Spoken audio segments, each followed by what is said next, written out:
It's just not gonna... Okay, cool.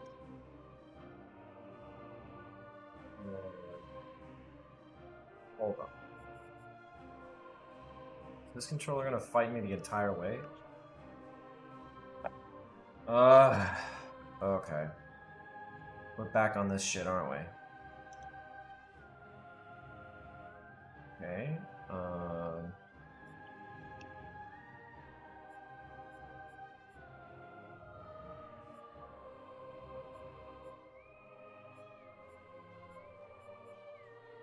oh, for fuck's sake.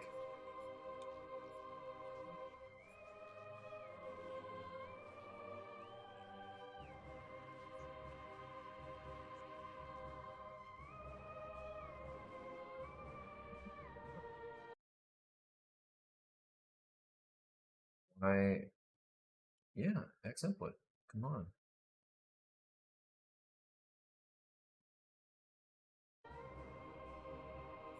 There we go. I don't know why I have to do this every single time. Oh. Fuck, it's hot. I'm gonna change my shirt. Hold on.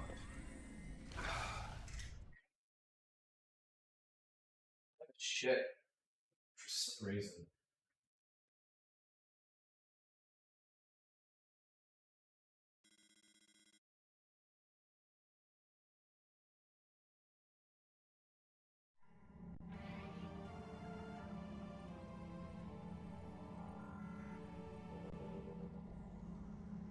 Okay. Alright. Now we're good. Alright. Alright.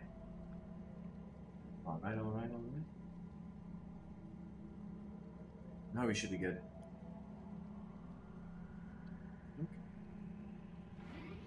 No, I didn't need to. Okay. Damn it. I'm an idiot. No, it's fine.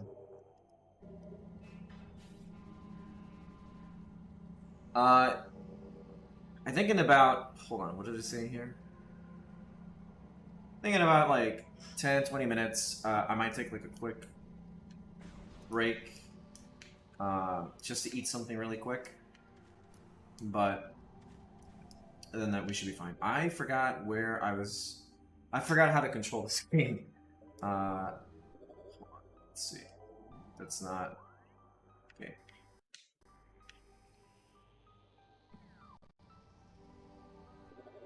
Oh my god. I gotta. Every time I have to set this thing up, it's such a nightmare. Configure.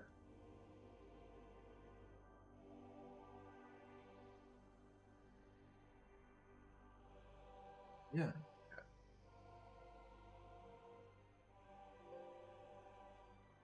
Yeah. Okay. There we go. I think we should be good. No. Oh my god. I seriously hate this program because it just does whatever it wants.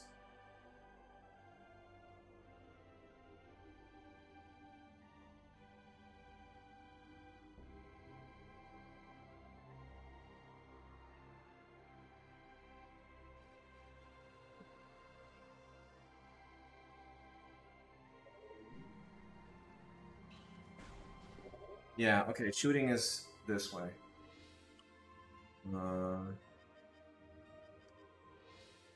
Too early. To be early is to be on time. Yeah, you arrived. I don't know how I fixed this problem last time, but I am. For fuck's sake. I think I might not. Yeah, I think I might need to restart the emulation. Well, okay. Stop. Pause.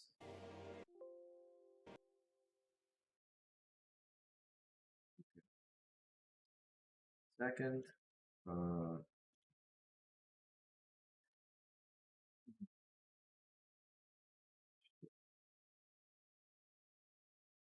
Here I go. Here. Yeah, I don't care. So like file. And then I gotta make sure. Yeah, I think I'm using a specific fork. So it's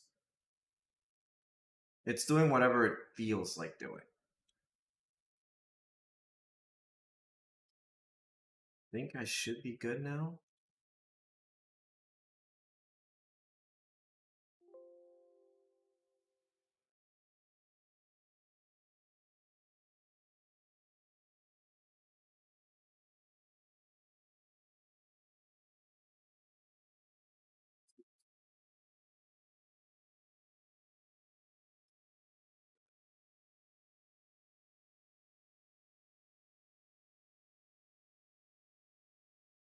Does this not want to?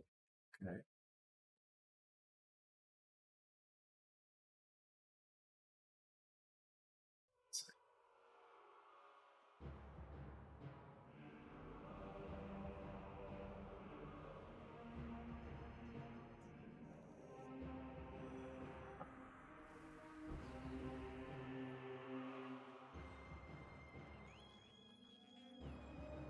We have to go through this every fucking time, I think. This is pure shit.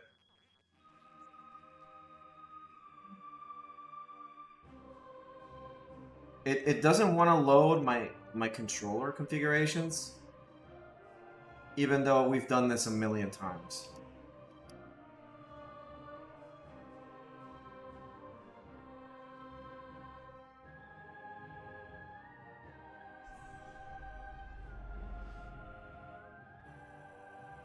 Okay, there we go.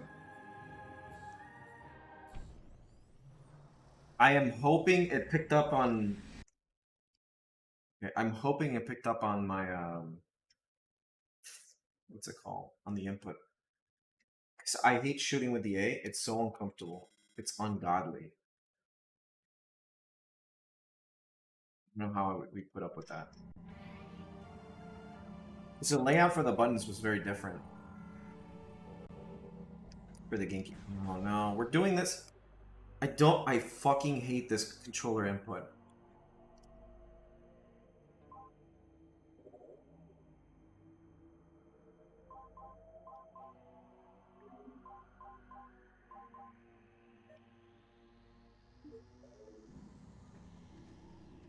No, I don't want the scan. Yeah. See, I'm wasting.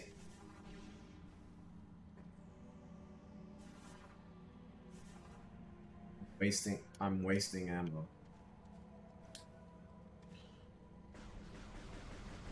Well, so my problem is that I don't want... Here's the problem. So I'm moving the this with the right trigger, right? However, shooting is whatever idiot programmed this to just set immediately to this. Because then, like, I move with the right trigger, but then I have to shoot with B or A, which doesn't make any sense because you want to be moving. So it's like I gotta, like, treat it like it's some kind of, like, flight simulator. And that's what I've been trying to do here, to just get the controller to configure the way I want it to.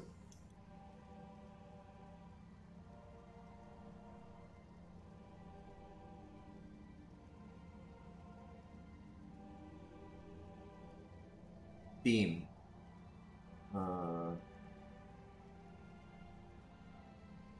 Beam 1? I don't know. Let's see if this works.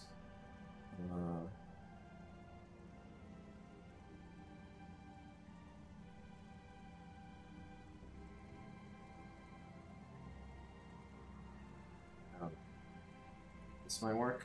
I'm not sure. Nope, still doesn't work. Fuck. I don't want to have to play this way.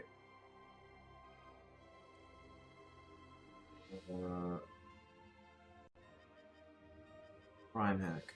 Camera control on. Control mode. Okay.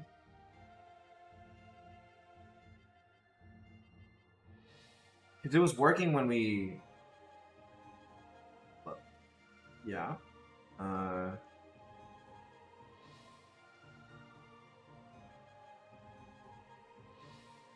I don't know exactly what I did that worked last time I played this. Maybe this might work. Let's try it again. No, this is jump. This is ball.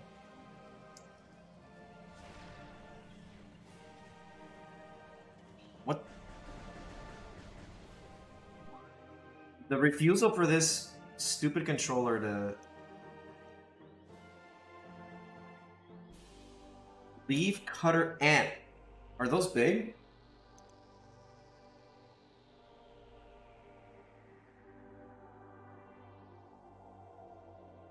Let's see if this will just listen to what I have to say. Nope. And I love troubleshooting. Pretty big? Oh man.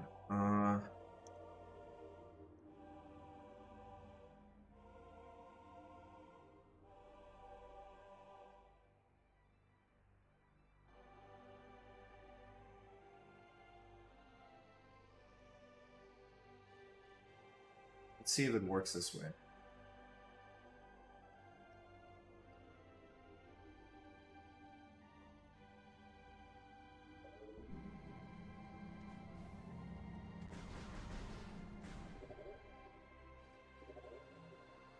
The weird thing is, controller, swap beam and visor. I think this might work.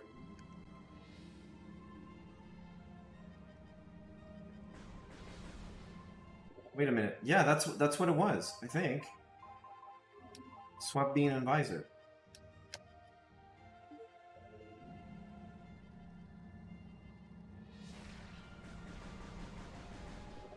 Oh man. Okay.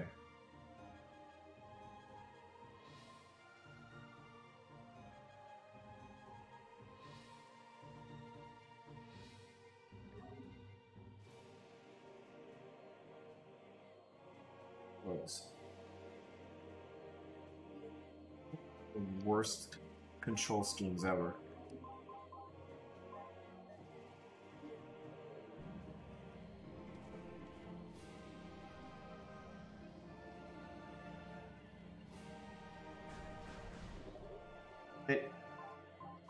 It won't, for whatever reason, it just refuses to...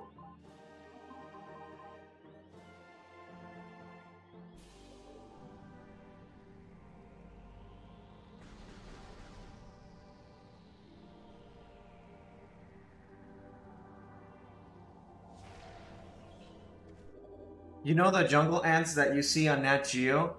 Oh, those things? Jeez. That's fucked up. That's actually fucked up. This thing... I'm trying... I can't figure out why it won't... switch... Okay. The beam and the,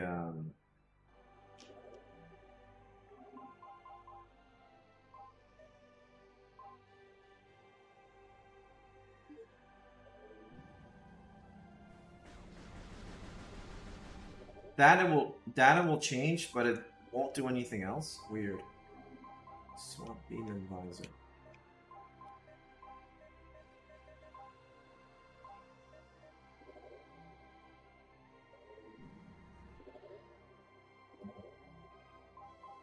Fucking shit.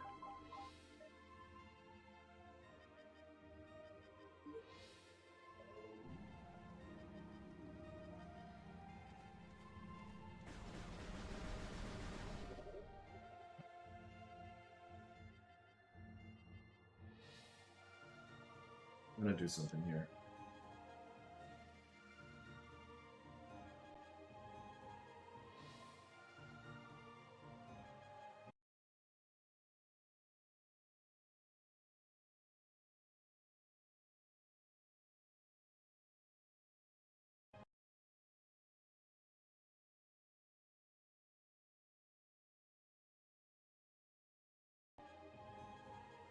me see if this fixes anything. Still won't.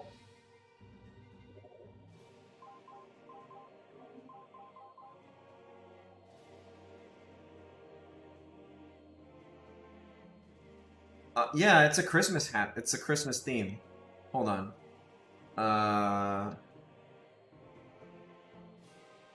Metroid.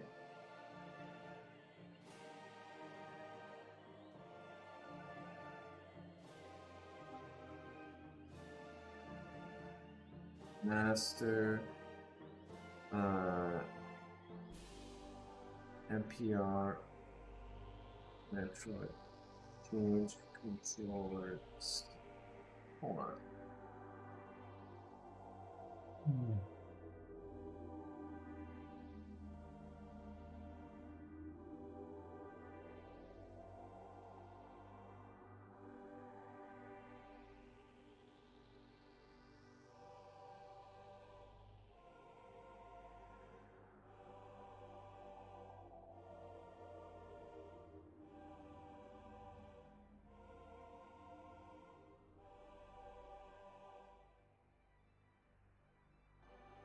Sorry,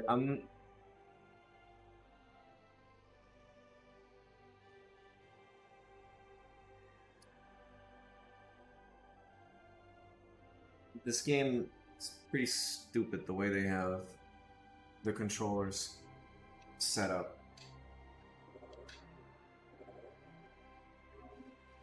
But it's not changing it the way that I want it to.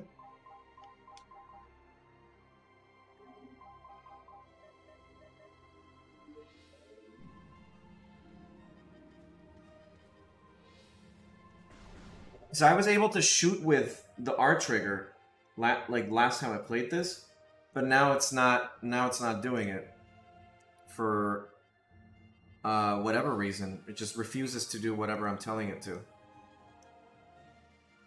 Let me see if mouse and keyboard default profiles.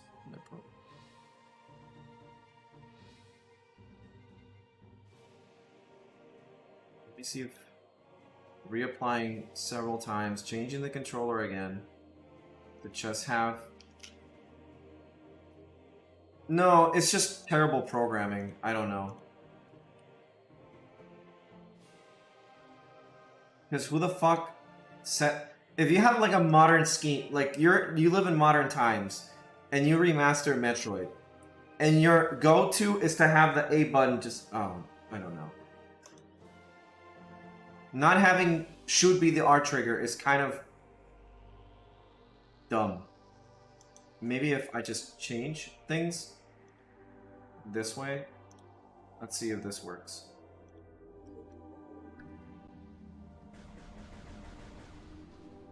Cool. It won't obey the changes that I make. I could change whatever I want, and it's still not gonna... Let's see if this works. Let's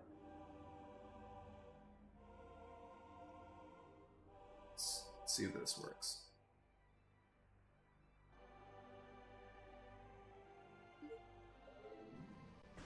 Okay, there we go.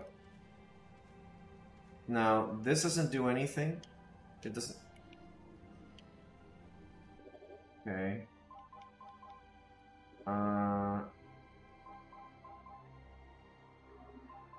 Let's see here.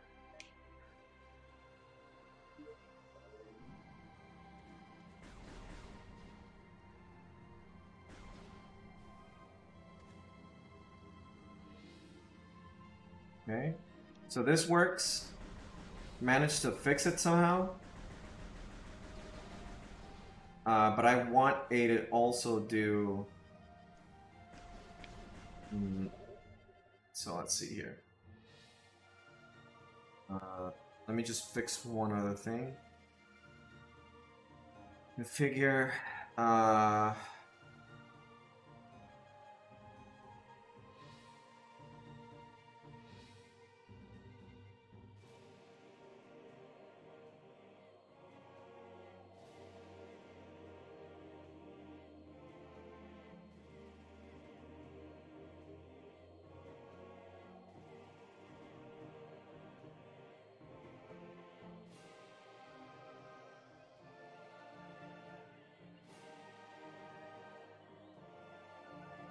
Whatever. Whatever. It's fine.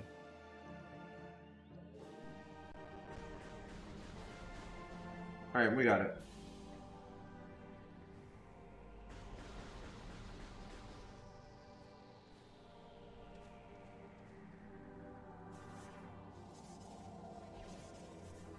Kinda, but not really. I managed to get to shoot on the R trigger, but A just now doesn't do anything. But I got what I wanted, so. Because I want to be able to like move my camera around and shoot, which is the modern way to do things, but A does nothing now, so.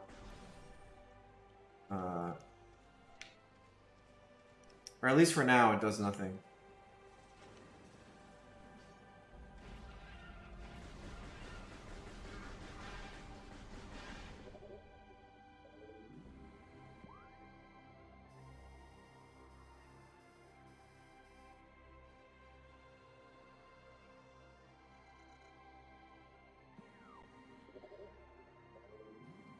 Okay, my controller's out of whack now. Because I don't know why.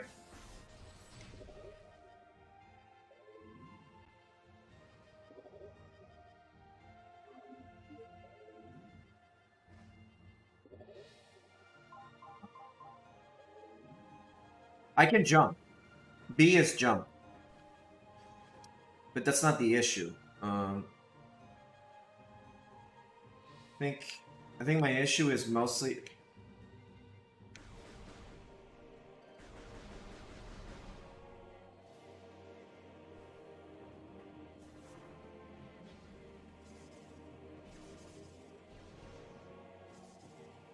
I'm using 8-bit dough.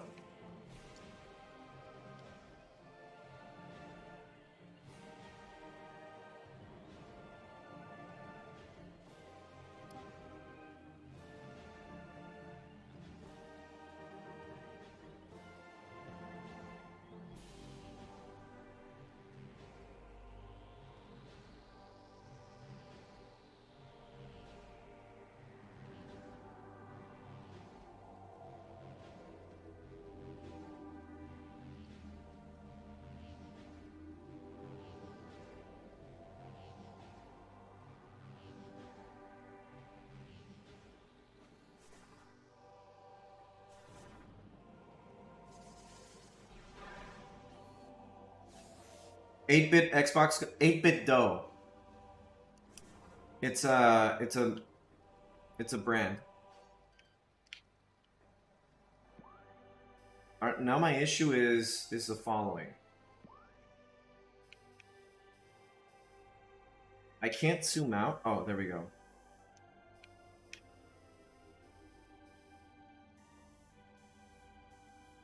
That's okay. Man, they really wanted people to just play with mouse and keyboard.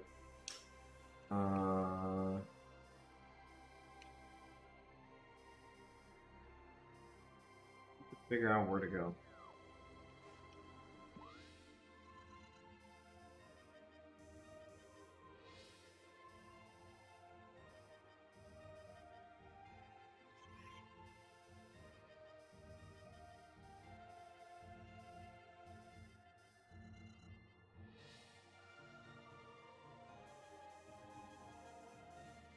Can't fucking check anywhere now.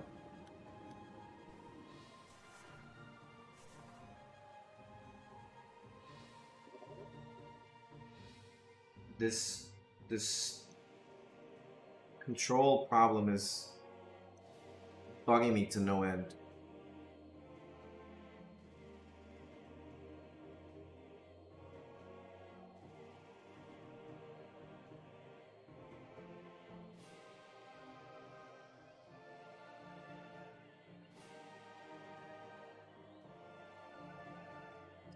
Right, let's see what we got here.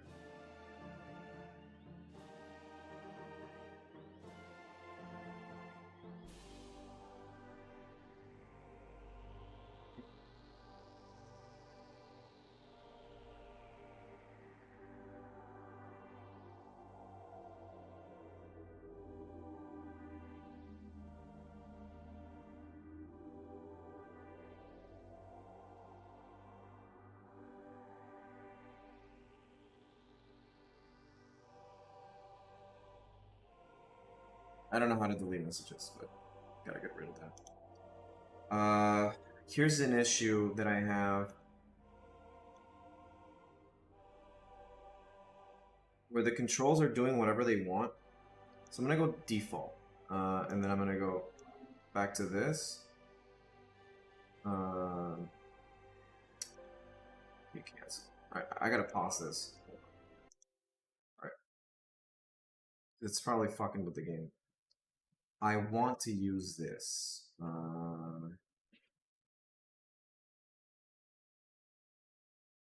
So, I don't want to use a nunchuck.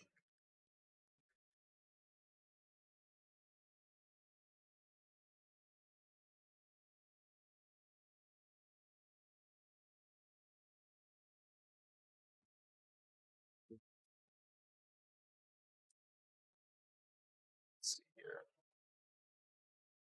Refresh.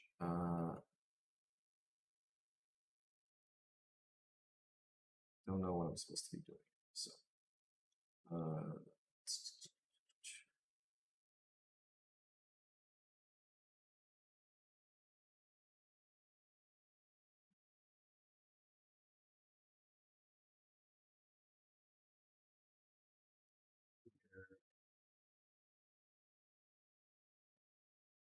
okay.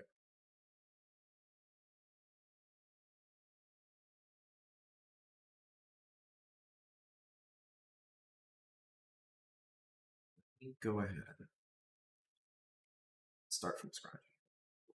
My profile, controllers, configure.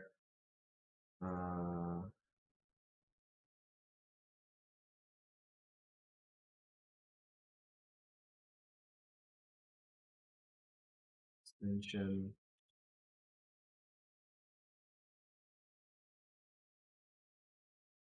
Sideways. No. Because the problem is this was forced to be like a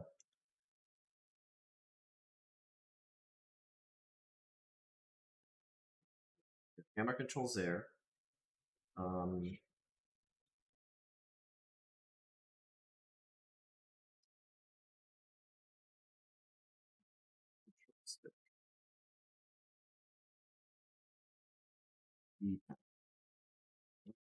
Yeah, okay, so it's got it. I don't know. We're gonna fucking figure this out.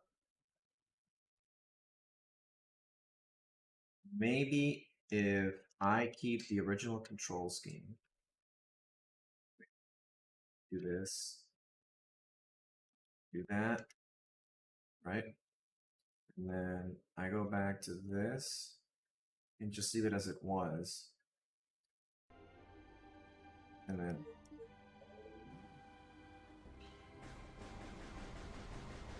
because it's only recognizing.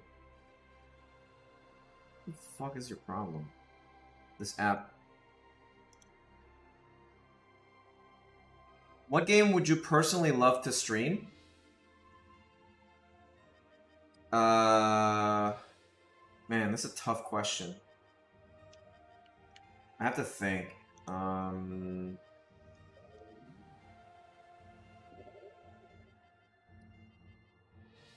I personally would love to stream maybe like an RPG game. Maybe Final Fantasy 14 or Xenoblade or Ryza. It's kind of like the stuff that I enjoy.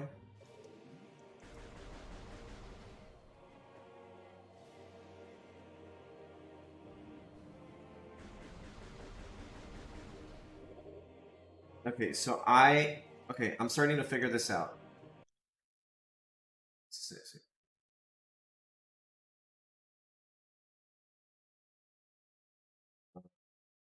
let me see. Our controllers, let's go back. So it's not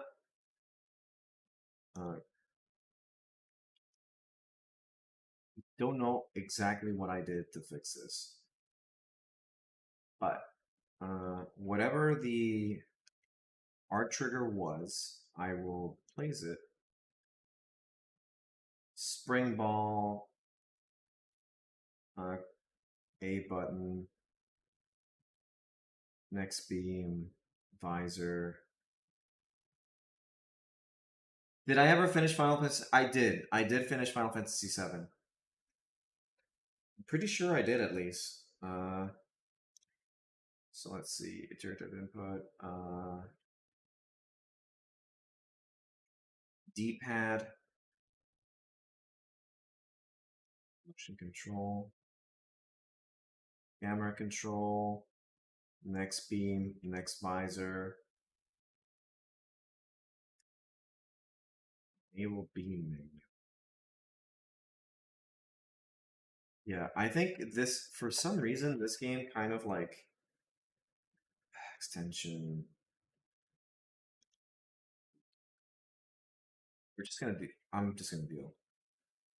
I don't have any other option. That's it.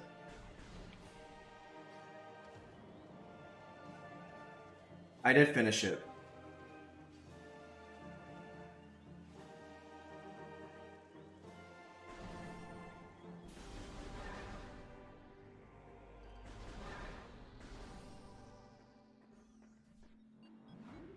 That's what I think.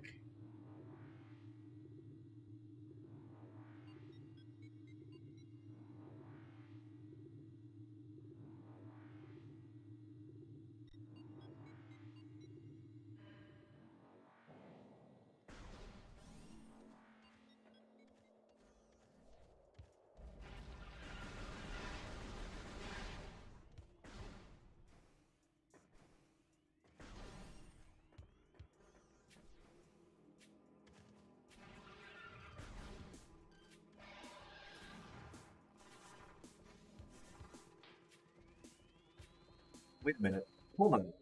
I just remembered something. Controller. No, there was something that lets you change.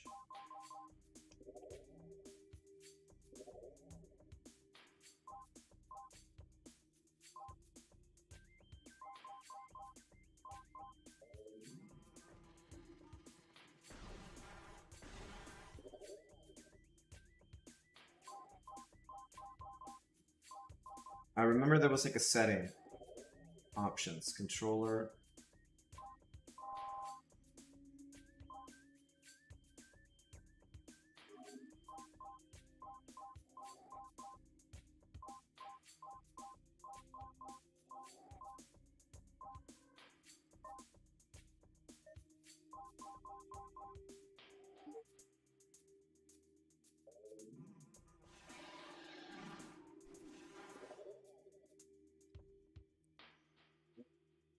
So sorry. I'm having like such a difficult time with this because for some reason, for whatever reason, I got it to work.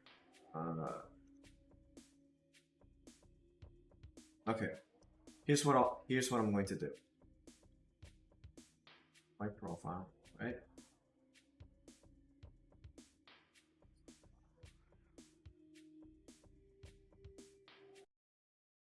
Do something here.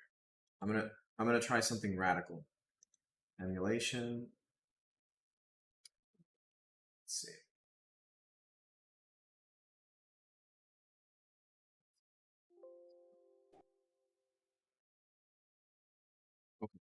Okay.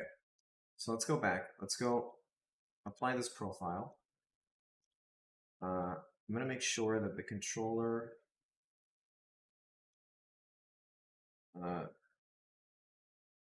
let's configure, and then I'm gonna go ahead and just do this, and then do that. Close.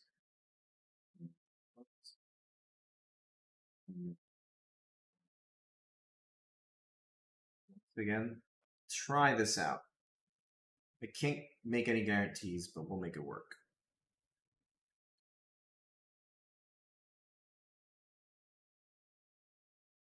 If not, then I'll resign to just using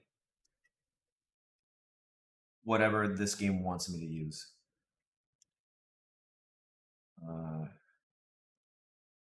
Okay.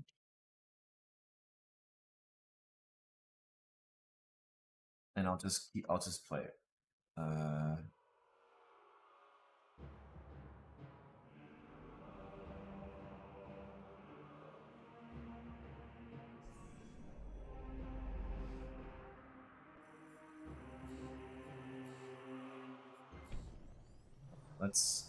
I'm hoping this works.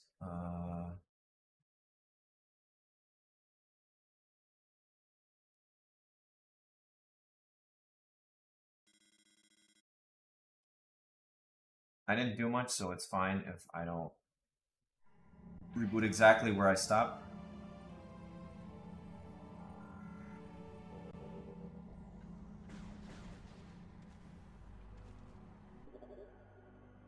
Let's see if...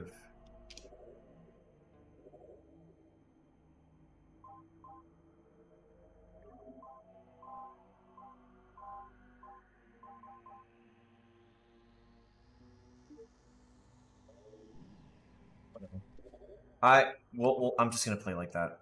That's it. Alright, 1 second, guys. I'll be back.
We're back. We're back.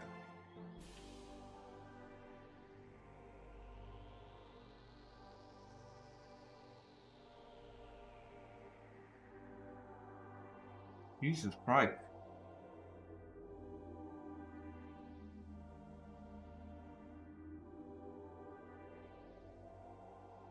So for context,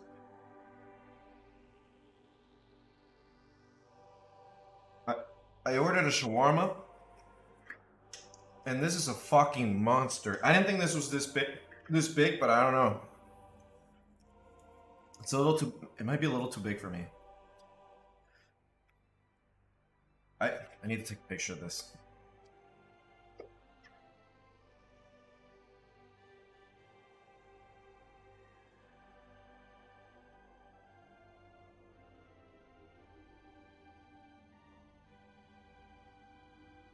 This thing is monstrous.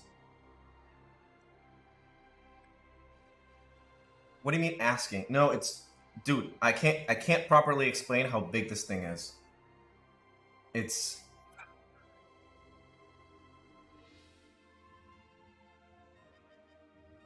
it's not even funny.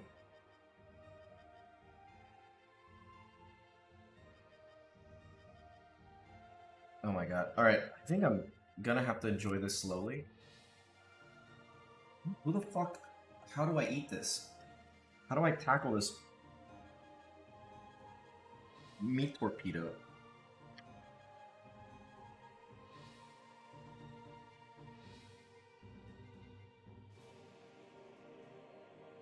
Oh my god. It's so good though.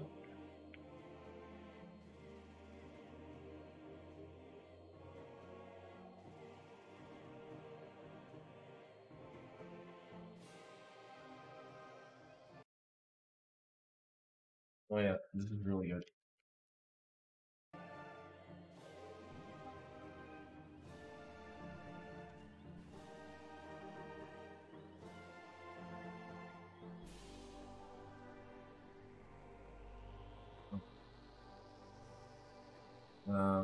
Let's see here.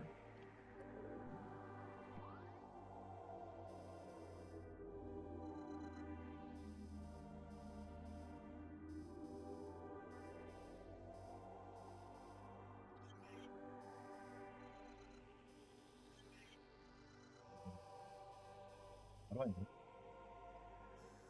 Oh, there we go. Fuck yeah.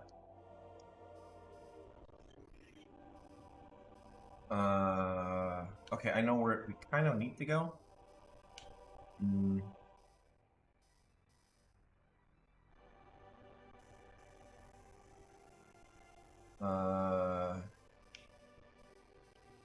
Shit, that's the furnace. Okay. Alright. This bear no... Okay, I gotta pull this out. Gotta pull it out. It doesn't even fit in my mouth. I can't...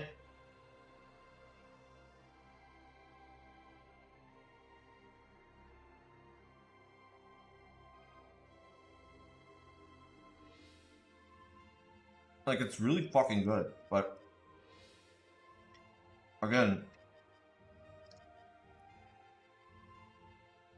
Maybe... I might need to go smaller next time.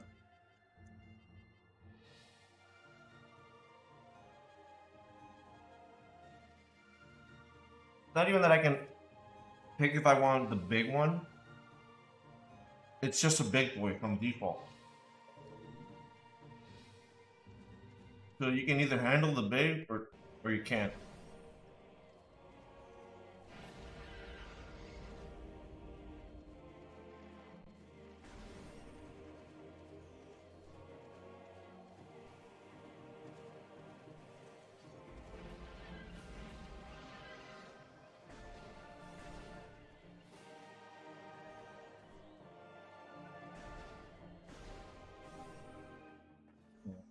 What?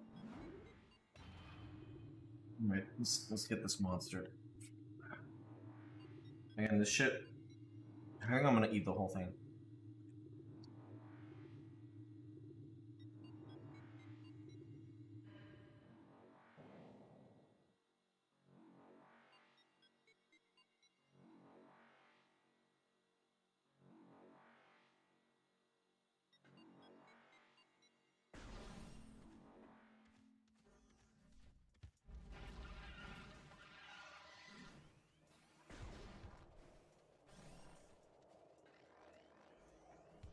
Need to look for the next elevator.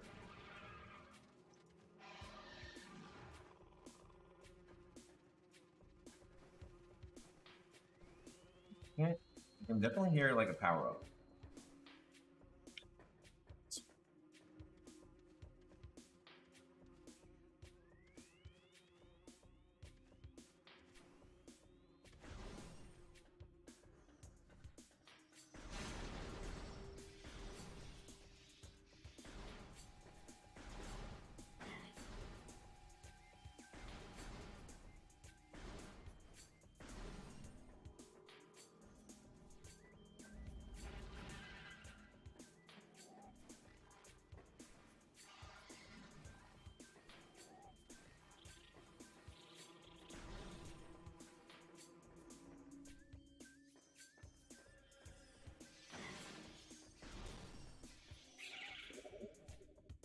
How many inches is it?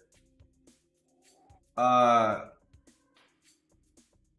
want to say like 9 inches, but it's not just that it's long.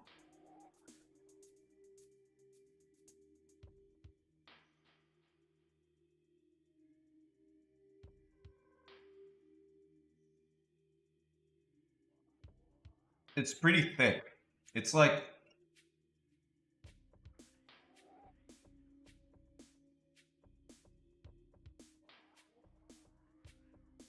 it has some girth. It's like an arm, basically. You know what I would compare it to? Here, let me look for a good example.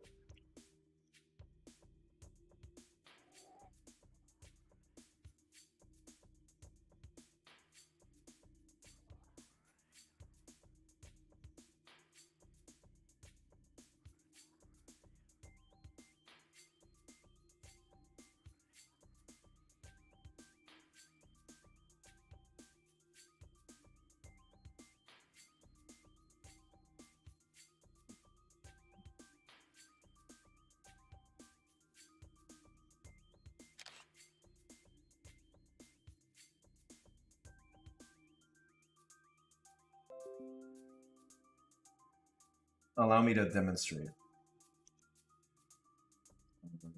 Where is the image?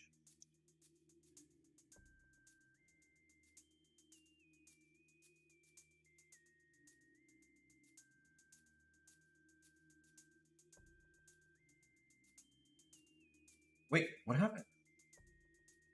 Where did the image go? It was there just a second. It's this one. Yeah, okay. Yeah, it's about this big. Like it's about as thick as this arm. It's really thick.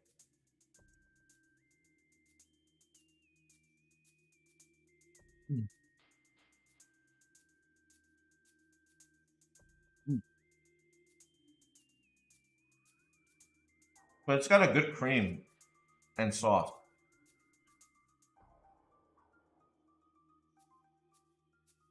Can't quite describe the flavor, but it's really good.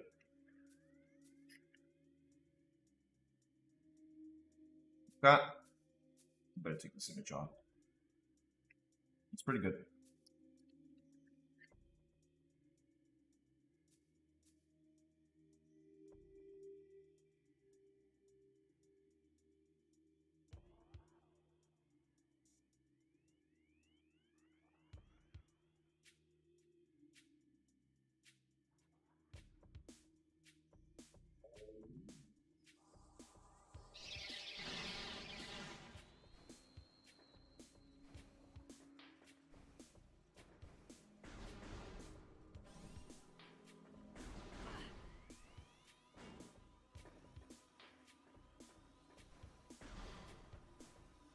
The right way, I don't know.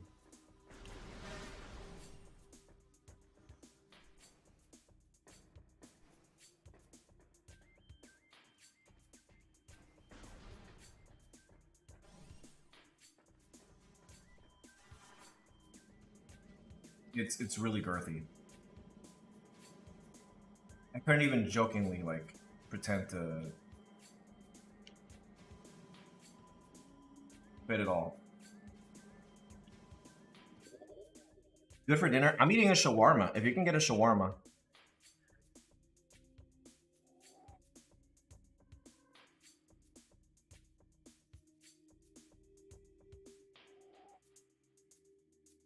Middle Eastern food is always good.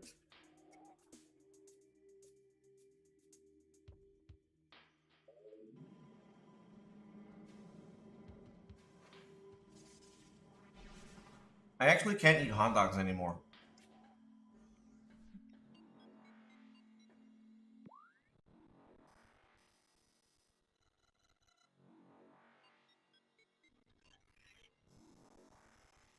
Okay. Suppose I don't have to go here anymore. So. No, I have like digestion problems. I'm not sure what it is. But every time I eat a hot dog now, it's like I'm like my entire digestive system just stops functioning.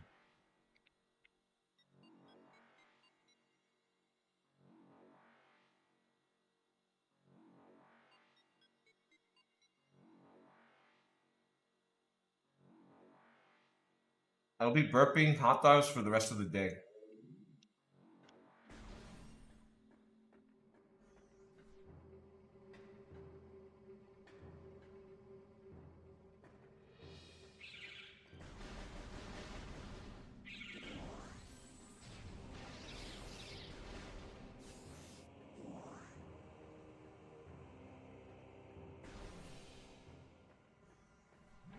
VTubers and then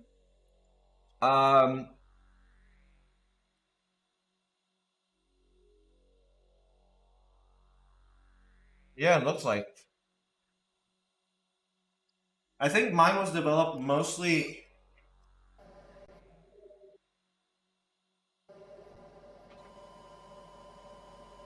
because I spent years eating spicy food when I should have toned it down a little bit.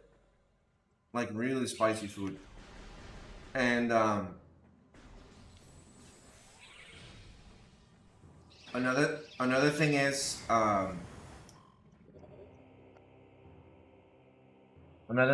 I'm very I suffer from stress and anxiety. Not that it's like a problem now, like I have it under control. I've been to therapy and everything. It's just like over the years I tend to stress out easily. So it's like it's like, you know, a front. So yeah.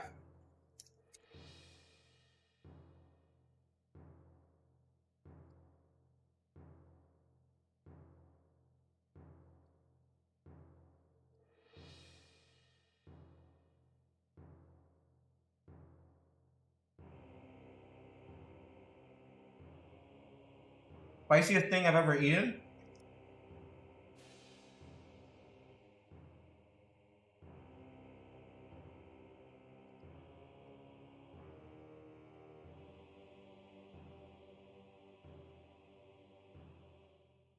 It was a Nepalese Indian curry.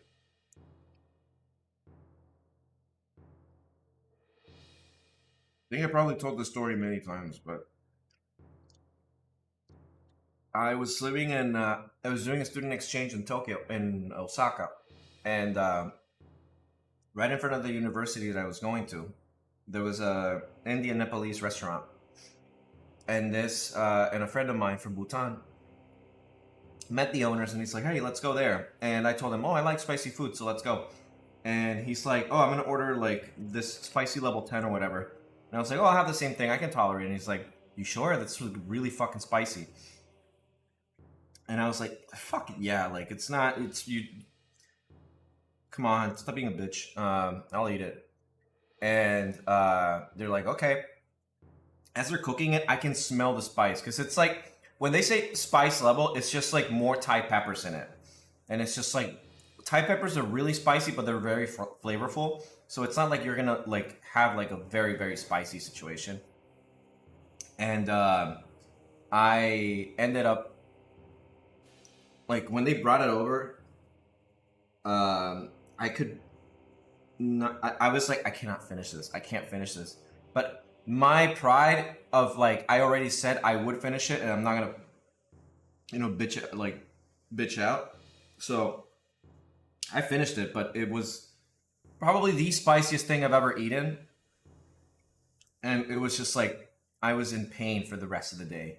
And then a week later, I went to a ramen shop that supposedly had like the spiciest ramen in the region. And they weren't fucking joking. I like, none of the, like I can't even like, it was just like, we could not drink the soup or eat it.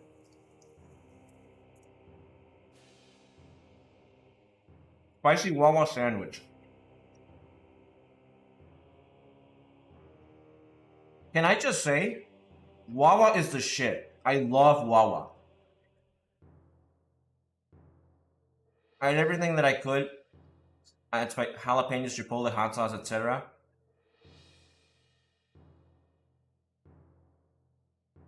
The problem with spicy food, it's not just adding layers.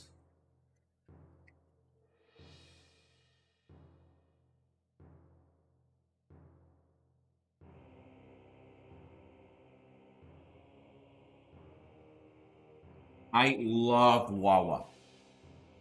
The thing is, like, when you combine a ton of shit, like chipotle, jalapenos, hot sauce, etc.,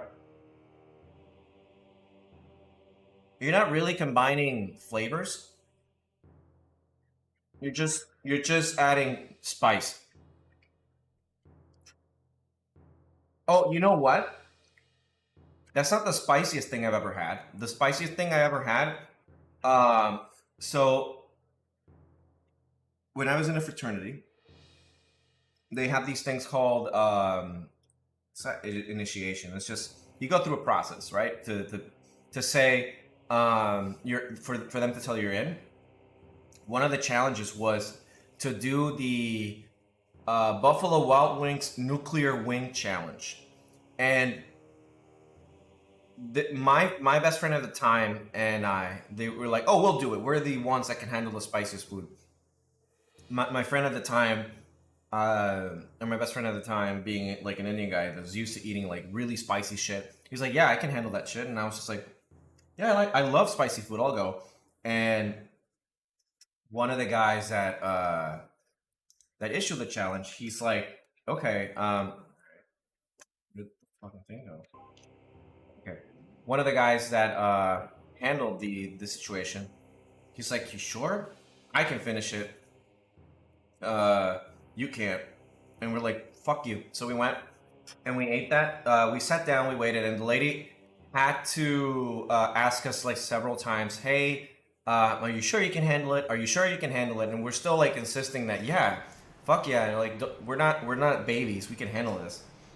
You know, we're men, we can handle this. I think I started quavering when they bring in the consent form, or like the you can't sue us if you die kind of thing, and I was just like, oh fuck, okay, this isn't good. So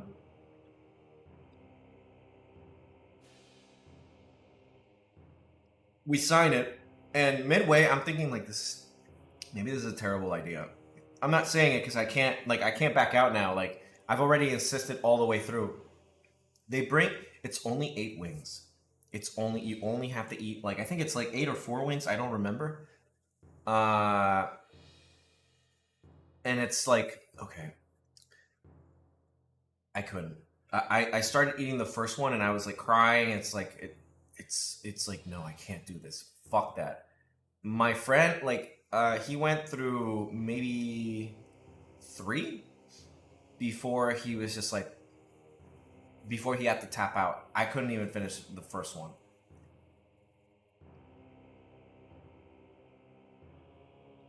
But yeah, I was testing my limit when it came to spicy food, but that sandwich humbled the fuck out of me. Yeah, respect spicy food. Because if you're young, if you're like in your 20s or you're in your late teens or whatever, and you think, oh, I can eat whatever I want, like I can handle all the spice, it doesn't matter. Your body is gonna, you're just taking out on alone on your digestive system. Your body is gonna, you're gonna have to pay a high interest rate as you get older. So my advice is take out smaller loans and pay them out early. uh, don't abuse of your body. But I want to go back to Wawa. I fucking love Wawa. Wawa has like some of the best sandwiches I've ever eaten.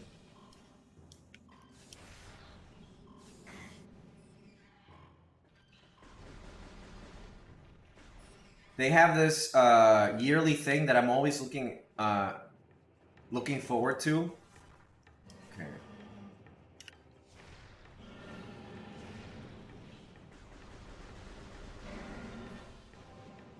And it's the Thanksgiving, the Thanksgiving one. The Thanksgiving one is so good. I cannot explain how good the Thanksgiving one is. I have to agree that Wawa is amazing. I recently tried this stuff and I fell in love. Yeah, a lot of people don't believe in the Wawa. And you have to show those non-believers that Wawa is the absolute best. Like, some people are like, oh, you're just exaggerating. Like, it's probably like some shitty, like, what's it called? Subway sub, like, come on. And you're like, no. You have to believe. And you have to show them the way, and you have to take them to Wawa and just be like, get yourself a fucking sub. And if you live in the Florida area, and I think in Georgia they have, I don't remember like where, but if where you live there's a Publix, there's subs, their food in general is amazing. Listen, when it comes to spice, you have to find a balance between spiciness and taste. Chipotle, you know why Chipotle, the Chipotle pepper is very good? Because it has this barbecue flavor to it.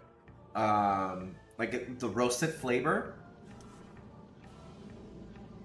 And it's spicy, but it will always have good taste, no matter where you put it. Like, it's very hard to fuck up a Chipotle.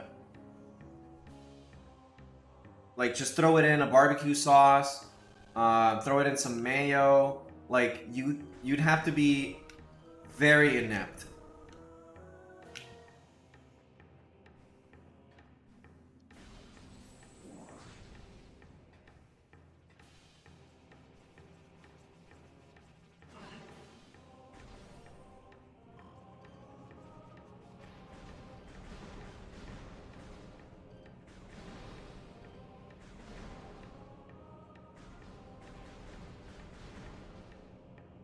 I was referring to the pepper, not the restaurant. Spicier the pepper, usually the more bitter, yeah. There's this really good fucking hot sauce. If you follow Hot Ones, which is the one where like the guy interviews people while eating hot wings, they advertise this blueberry shit. It's not this blueberry hot sauce, and I was very skeptical at first, but that shit was good. Sweet and spicy mix really well.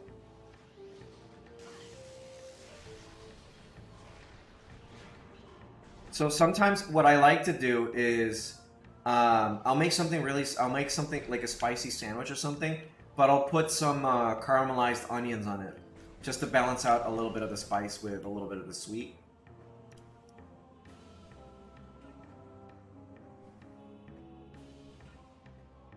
Mango habanero is my favorite combo. Yeah. There's something called the new. There's a brand called, I think it's the Newman brand, and they have some really good, really good mango salsa.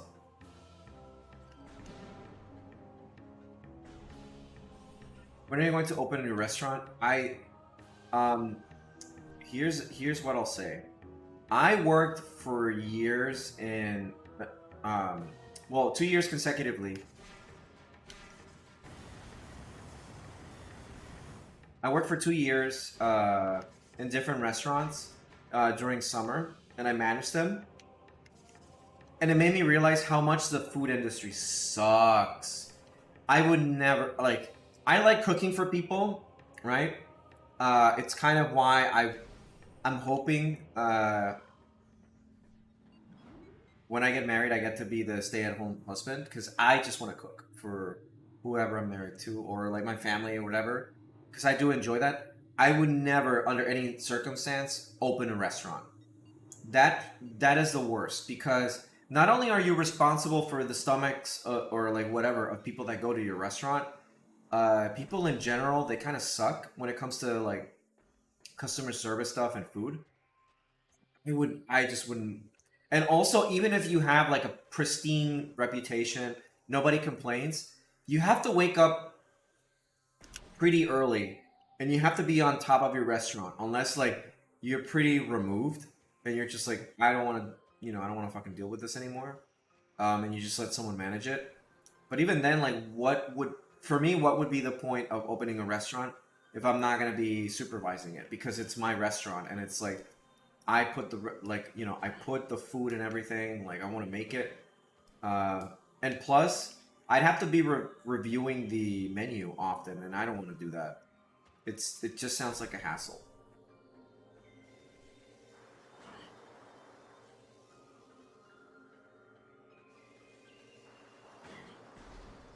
Honestly, for people that work in the restaurant industry, even like waiters and stuff, I have nothing but respect, because that is, you gotta be committed to that. It's not something you do easily. Having to put up with people and everything, it's not easy. I hear the upgrade. Oh, I need this. I need the ball, spider ball.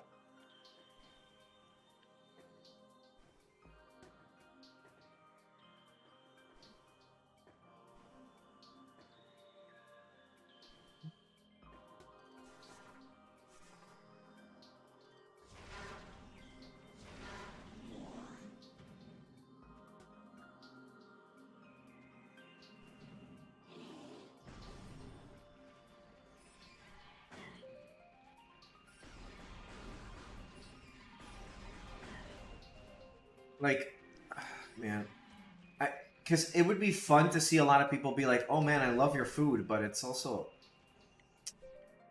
it's a pretty sticky situation, because you're just gonna be in a. I used to work at my grandma's cafeteria as a kid, and man, that was the origin of me losing hope. Yeah, because I think a lot of people. Here's the thing: when you thought people couldn't be any more stupid, uh, work in the service industry. They'll prove you wrong immediately.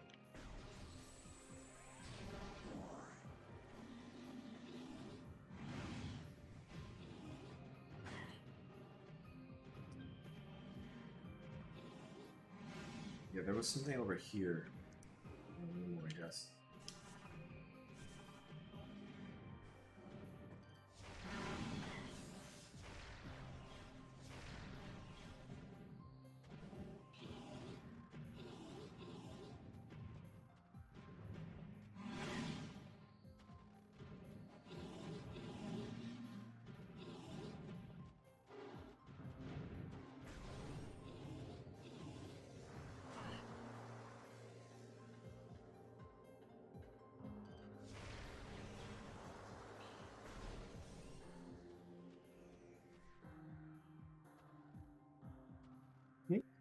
Yeah,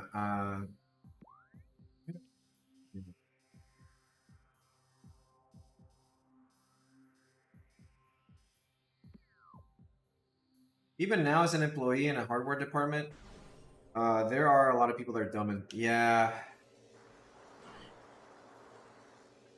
I think out of all the options in the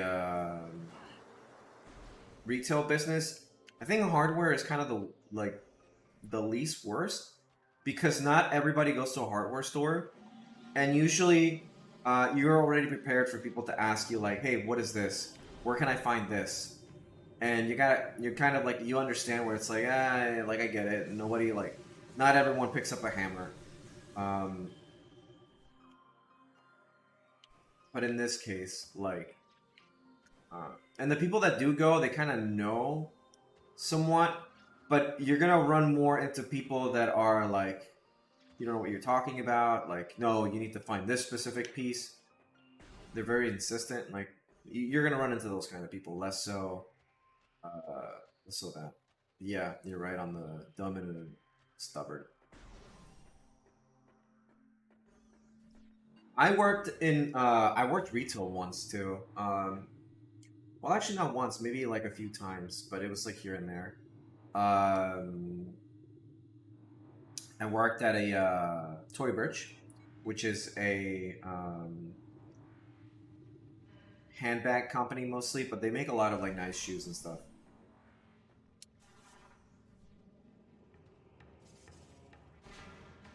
And it was an outlet, and man, oh boy, what the fuck? Why?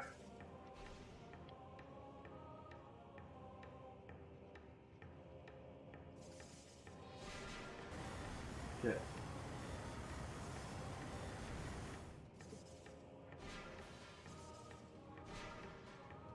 I agree that most people that go are very knowledgeable on what they were looking for. For some reason, people that don't know what they're talking about, yeah, it happens a lot. I think it's like the opposite of imposter syndrome.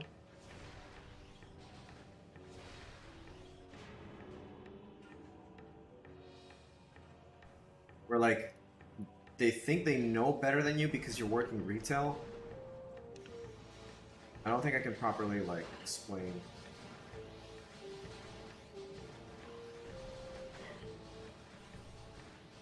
This is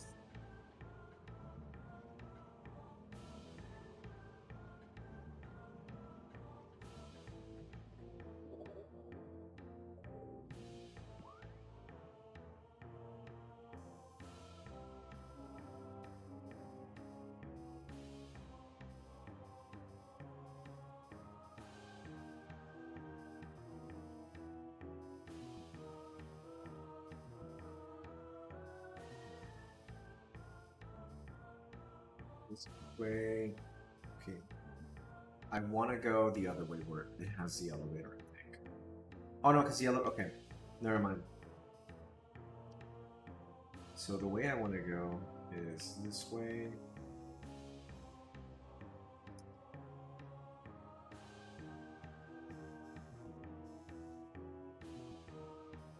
It's a safe station, so I'm probably going the right way. Maybe. Yeah, I think I'm going the right way.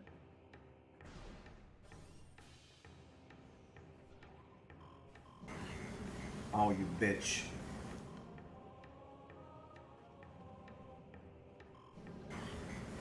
Come on, really?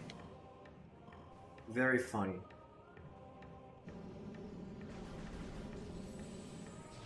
What purpose does having ceiling flamethrowers have?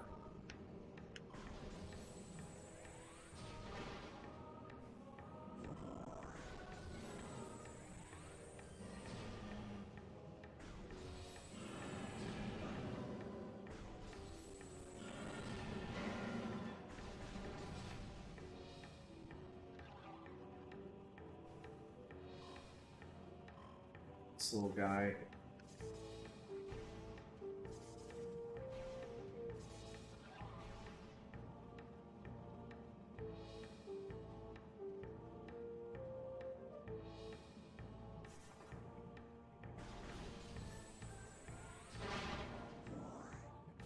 Sleeping.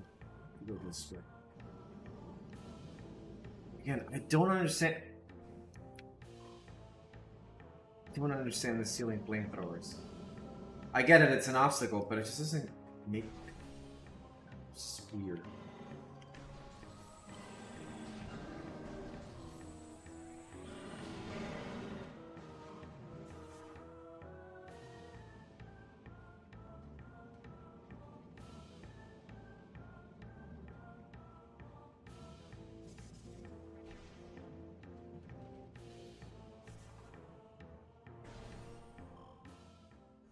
I think I'm going up. That's this part I get a lost often. I don't. I usually get lost a little bit in this part.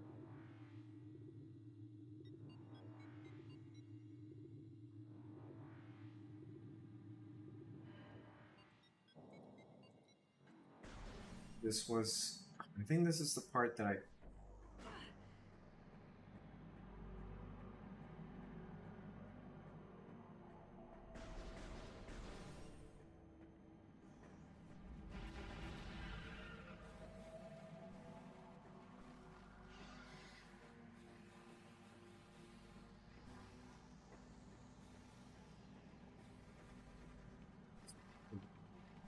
That I couldn't open. Oh, I fucking got. What? That was weird.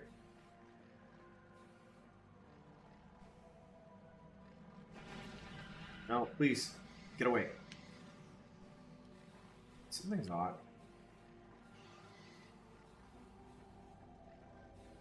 Yeah. I think I maybe might have stuffed my mouth a little bit too much. It's might have been a lot for me. It was so cool. It was a very good meat torpedo.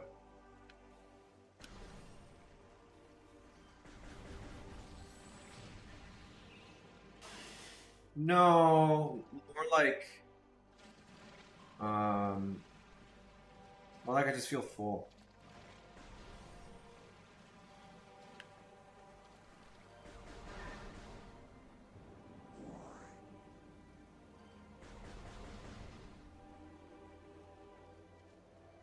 Fireball is this way. No, this is Spider-Ball, so this is a shortcut. What I need to figure out now is... I'm supposed to be the one. More V torpedo innuendos. I mean, that's what it was. It was like a fucking thick log. With just pure meat and cream.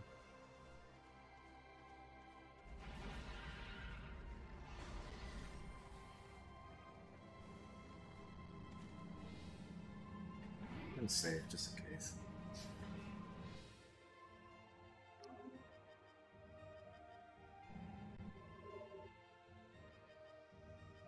Meat and cream sounds worse? How? I like a creamy white sauce. I think it's some like yogurt sauce and some fried. It's pretty good. It's like meat and potatoes and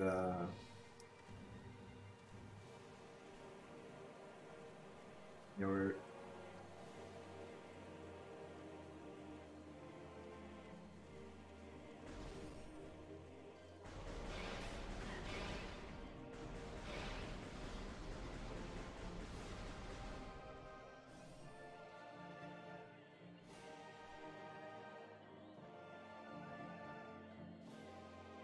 This way was...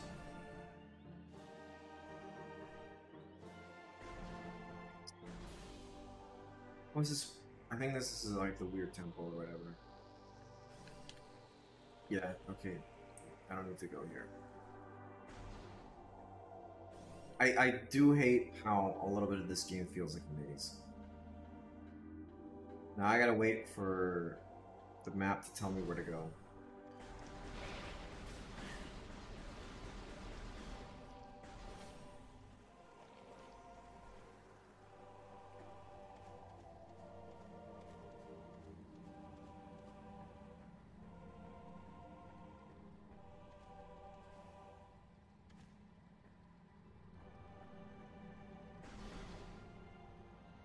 There's an expansion here.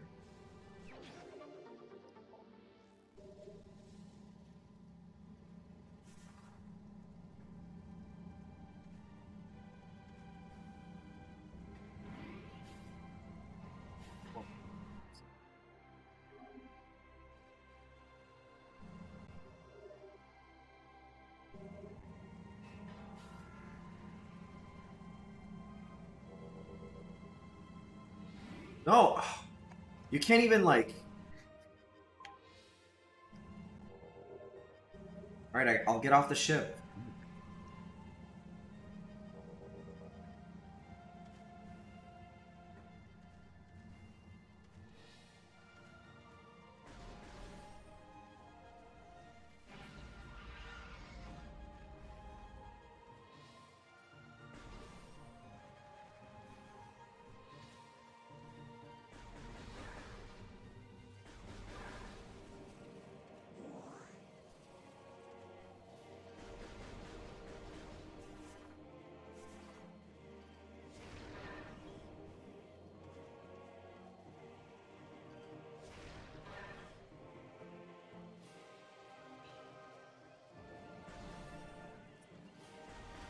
No, this is something else. Man, I hate feeling lost.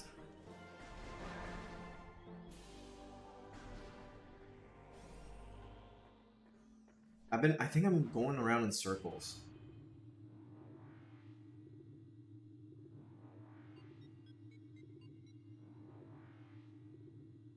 I started rereading Bleach, and I gotta say, yeah, the OG style. I do like how much Tite Kubo's art progressed over the years, but it also, like, I don't know. I think the OG style had a lot of charm.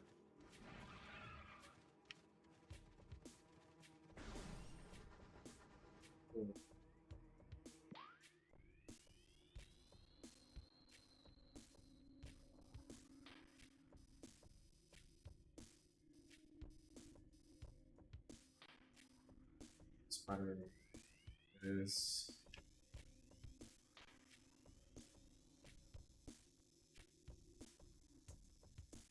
This, I don't know. I think it's just an upgrade.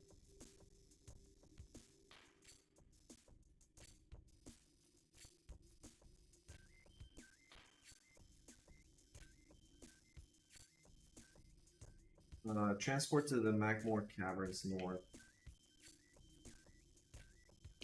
There has to be like another elevator here that's not. Burn Dome. What's this? Energy Core. Furnace. There seems to be like a hole. I don't know if it connects to anything. It doesn't seem to be.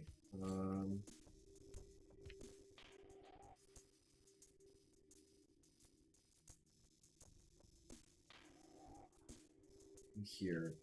Take a look at this. Maybe I might have to go this way. Tower. Alright, let's go back here then. Yeah, I'll just go this way.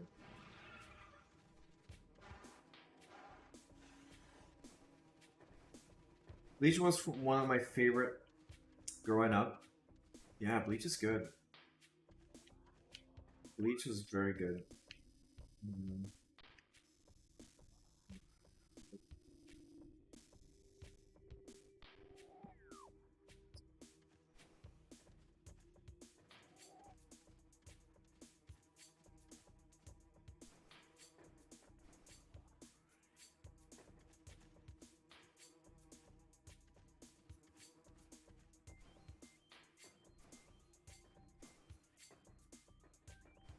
Yeah, I think one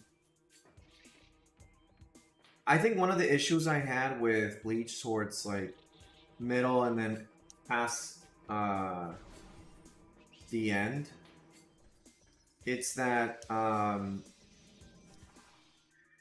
it dealt less with Ichiro's classmates and it focused too much on the Shinigami, which yeah, it's the more interesting part because like there's a lot of slice of anime, but it didn't feel like the moments where his friends showed up to help and stuff, they didn't feel like very impactful because they were just kind of there. They're like, oh yeah, you remember these guys? And you're like, I kind of remember them, yeah.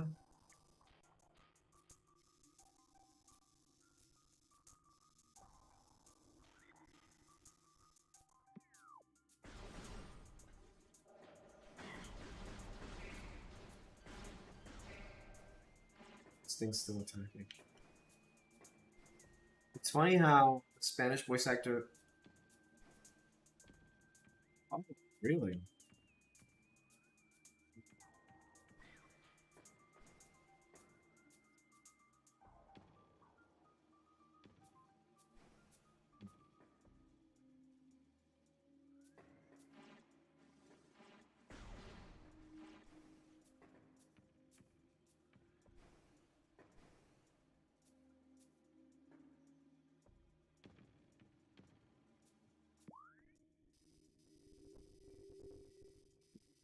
Do I get up there?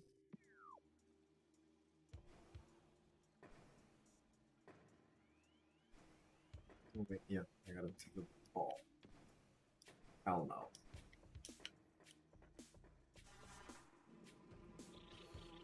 I almost got a power up to go Super Saiyan.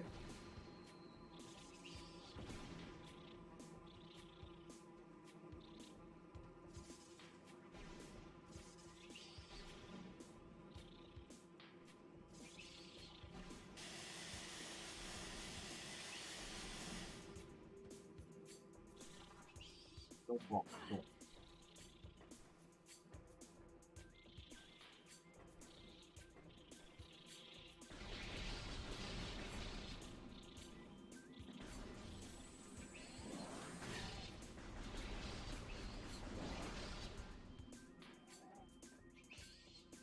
What the fuck off?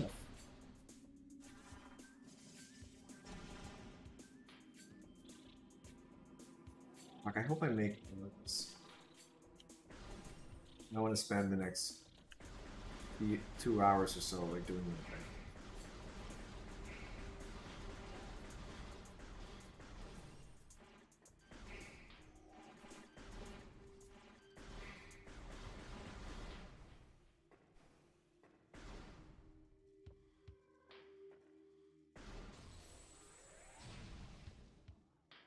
You mean?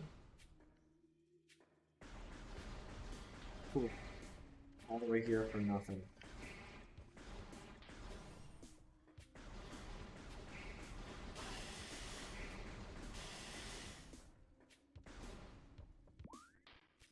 Hate this part so much.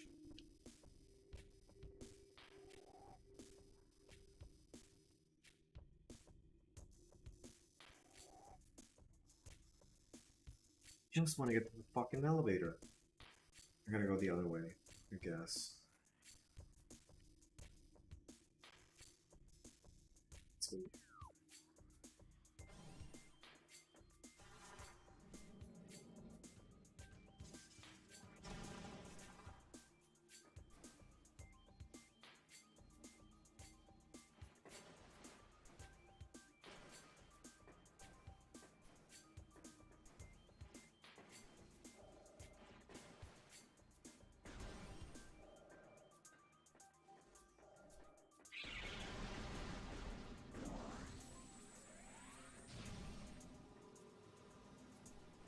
I can hear the power-ups.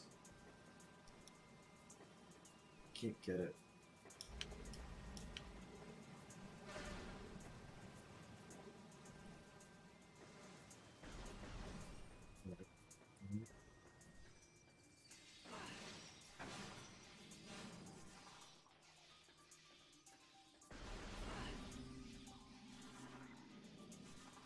Probably the thing that I'm supposed to be doing is like very obvious. But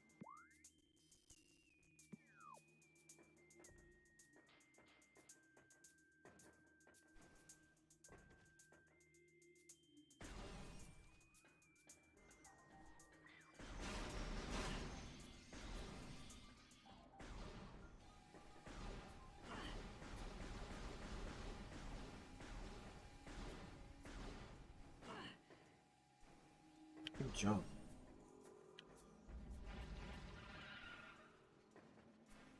We're gonna take the elevator again. And then I gotta figure out what the next course action is.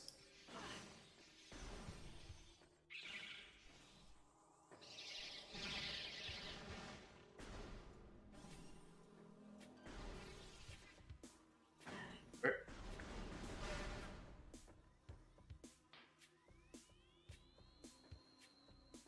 Turn it up, power up. We might be going crazy.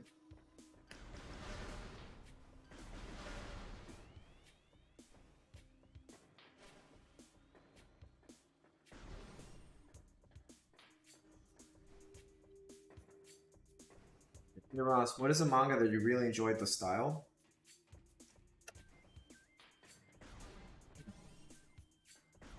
Manga that I really enjoyed the style of.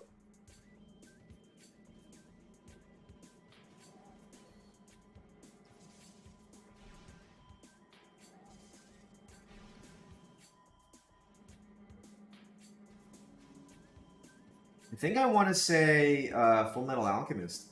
I mean, it's an easy one, but I think there is a reason why it's very iconic.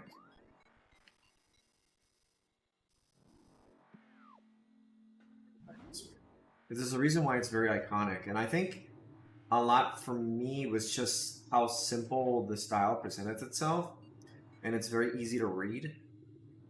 I'm trying to think of like another one that I really liked, because I haven't read that many mangas in a while. I like a lot of mangas that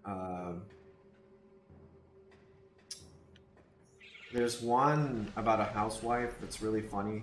Oh, I think Yotsuba is one of them. Nichijou, and by the same creator, City is also very good.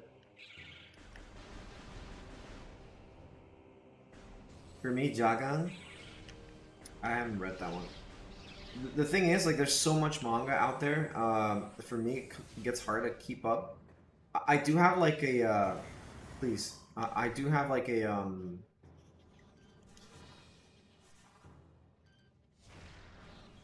sort of way to keep track of it, but I don't know. I think one that I really liked when it first started was One Piece too.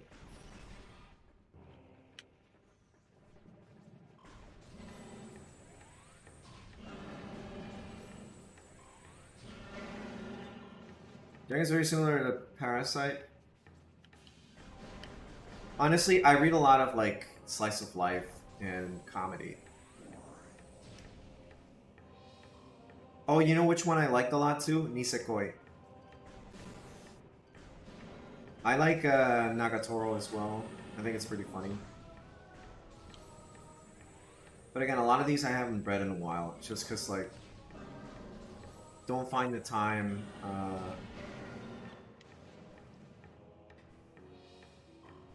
Wish I had more time to read these things.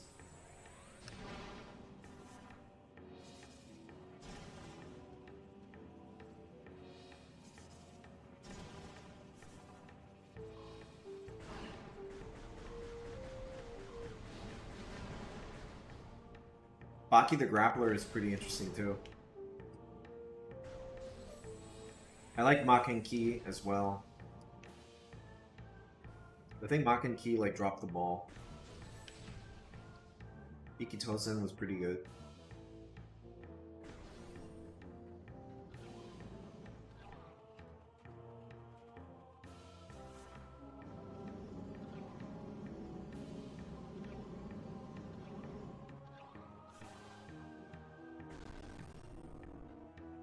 There was another one called, I'm trying to remember the name of it. Comic Club? Or I don't remember.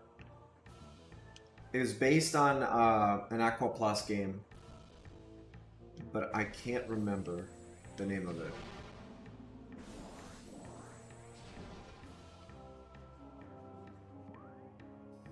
Let's see here.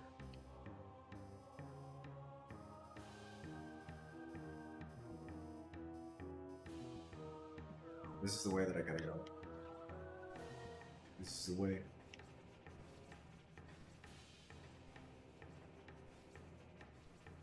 But I remember when I was pretty young, we used to go to Barnes and Nobles, and we'd get, I don't know, like a certain amount of money to just go and like, hey, you can buy books if you want, and my brother and I would spend it all on manga. It's pretty great.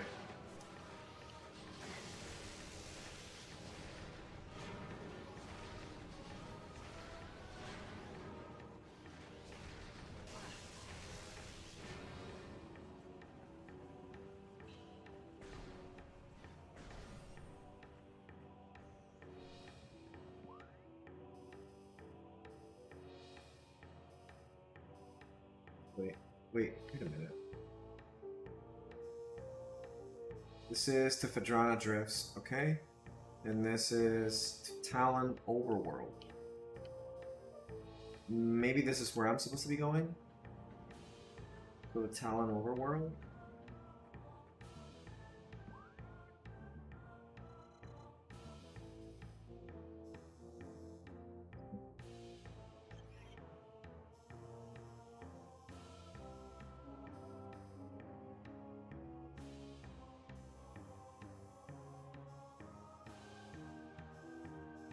Yeah, this is all we have here, so this is not the way that I'm supposed to be going, because I have to go this way to Vadrana Drifts, I think.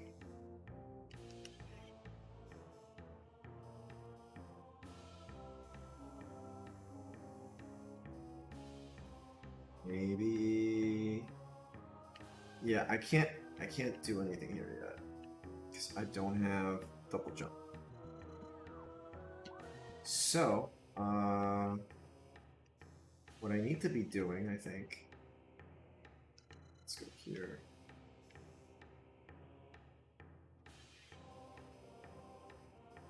No, this is. Sorry.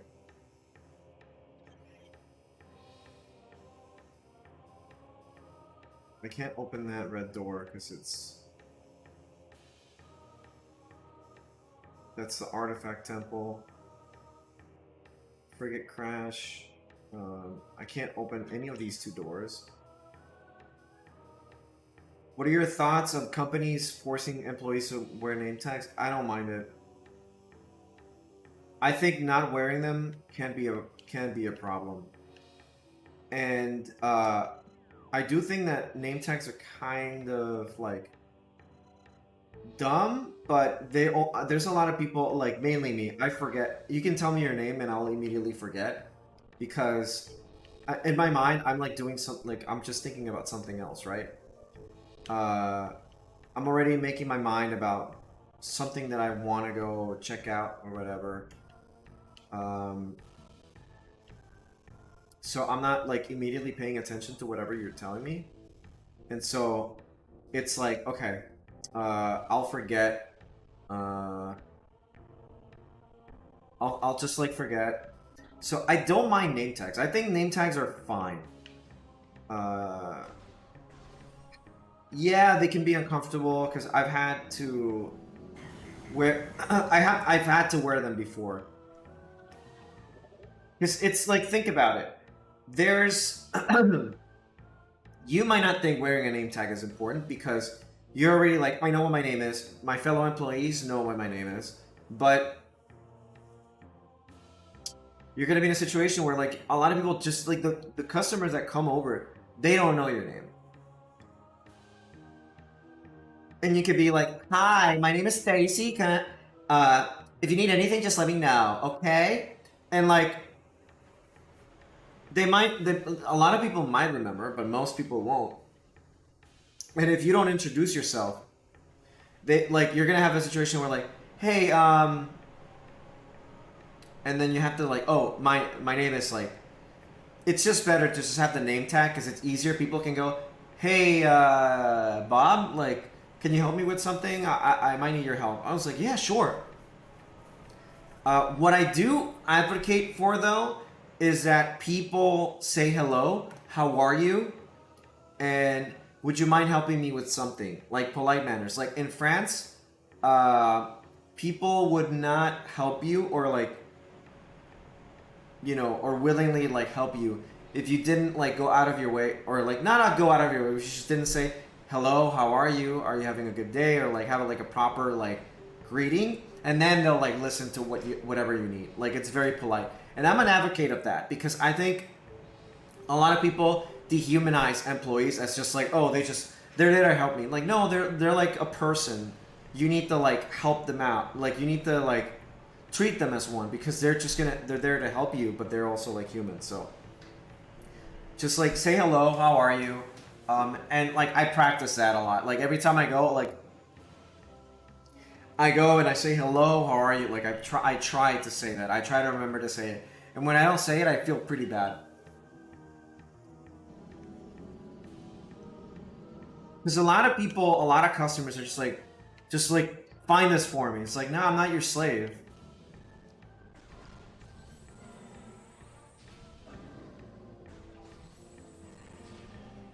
Wait, no, I'm going the wrong direction, I think. Am I going? Yeah. Okay, I'm going the proper direction. And I think that's also something companies should advocate for. Just tell people like, hey, you should be nice, or you should do this, or whatever. Like, just have, like, say hello, please, or whatever. Like, sure, I know a lot of companies will side with the employees, like, they don't have, with the customers, like, no, you don't need to, like, they don't have to do that. Like, that's what we're paying them for, but I don't know, maybe the attitude towards, retail work, like, I noticed that after COVID, respect for employees, retail workers improved dramatically, and that's great because they do need the respect.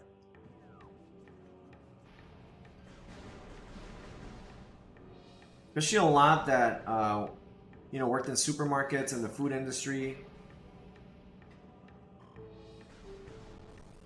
I think that a lot of people just, you know, they try to assume first that the person is stupid as to why their Uber order hasn't arrived early or whatever. Or why is something taking so long, instead of, like, thinking, thank you. Instead, did he just, like, bleh? Is that what the sound was? Instead of, like, assuming that maybe the employee has a lot of work, or they're not doing anything that's...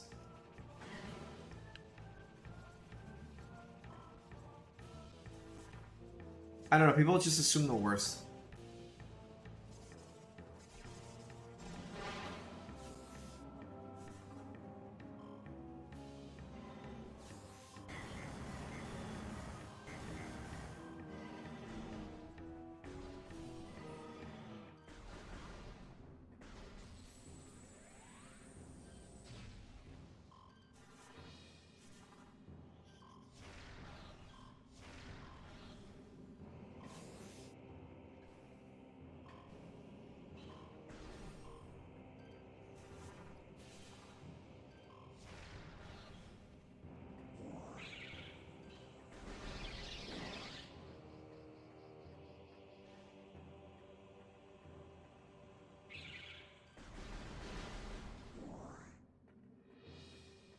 That might have been a pretty bit long rant, but I think maybe that's important. I have noticed that people's attitudes has gotten better towards customer service, yes, and I'm glad. And a lot of people, like, shit on customer service as a job, but I think that a lot of people should... I think most people should at least have the experience of doing it for, like, a few months or 3 months, just to build character, sympathy, and whatever you want to have it. Because I think a lot of people could learn a lot from retail. Not everybody should work those types of jobs, and not everybody can, but I feel like if you aren't doing anything, the DMV is still shit. And I can't say for sure if that's a problem with the DMV itself or the employees. I can't open this, I can't open that. Where the fuck? Okay. I'm gonna go this way then. So I gotta go to the sun chamber. No, that's not it.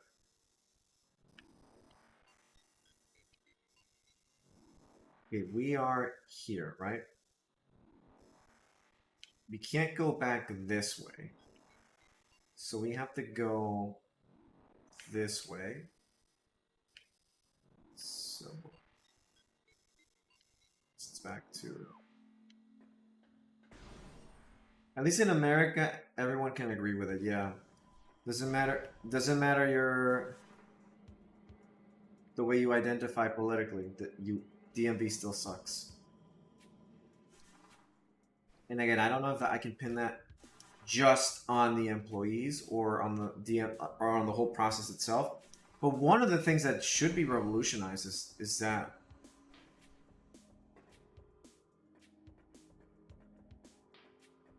I think that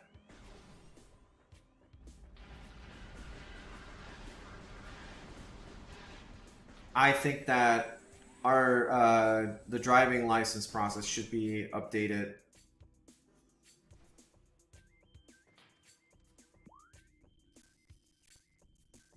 And we should invest money in that. It's a common hatred that holds the country together.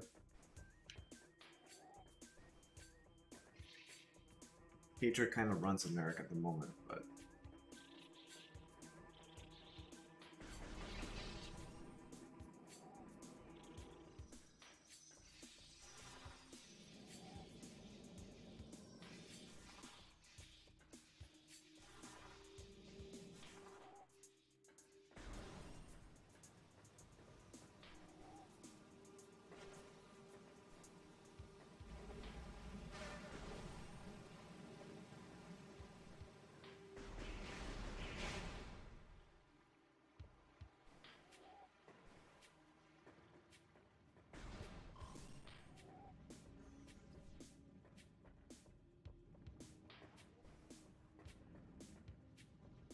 this is the grappling hook. But I can't... No, that's not the way I wanted to go. Sorry. I wanted to go this way. Guess I need to get over here. Let's go this way.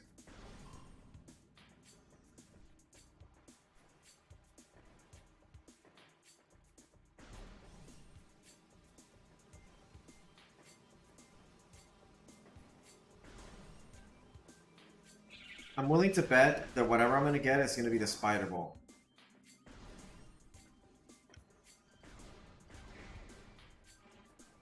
I wonder how this game would fare randomized.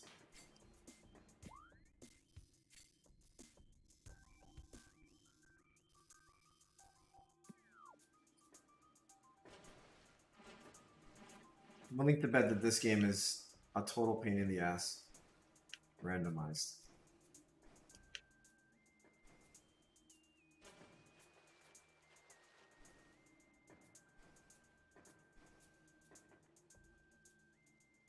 I kind of want to do like another Zelda randomized.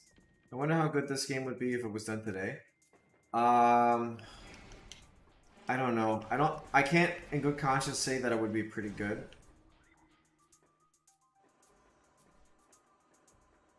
Because we have this weird expectation for games nowadays. It's like we're like, as long as it's playable, like we'll play it. The sad thing is, this is gonna be on the Switch.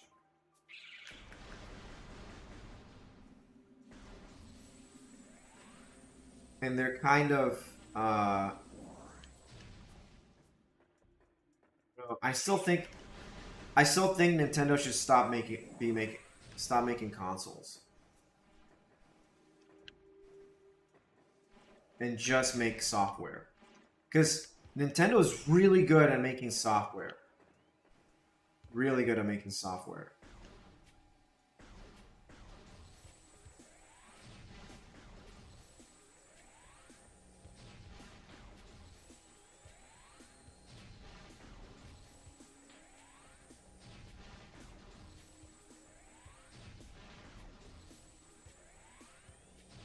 But not at consoles.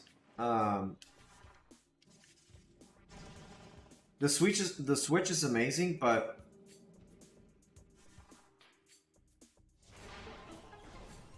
please tell me there's something I can use here.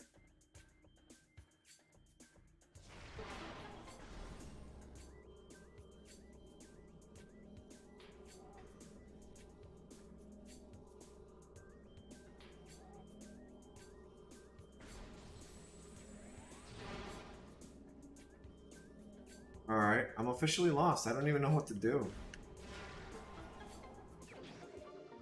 This is expansion.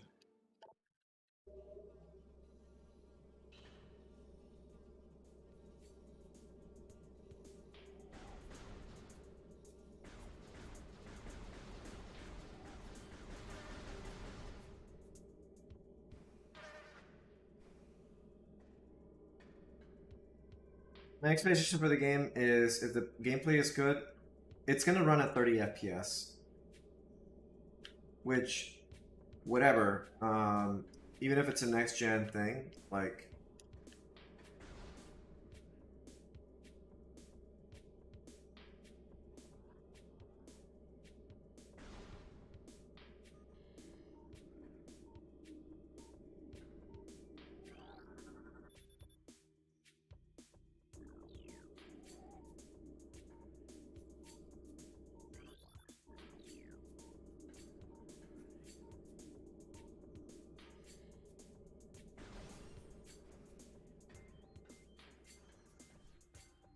This has been like, I don't remember. I think probably I don't remember what am I supposed to be doing.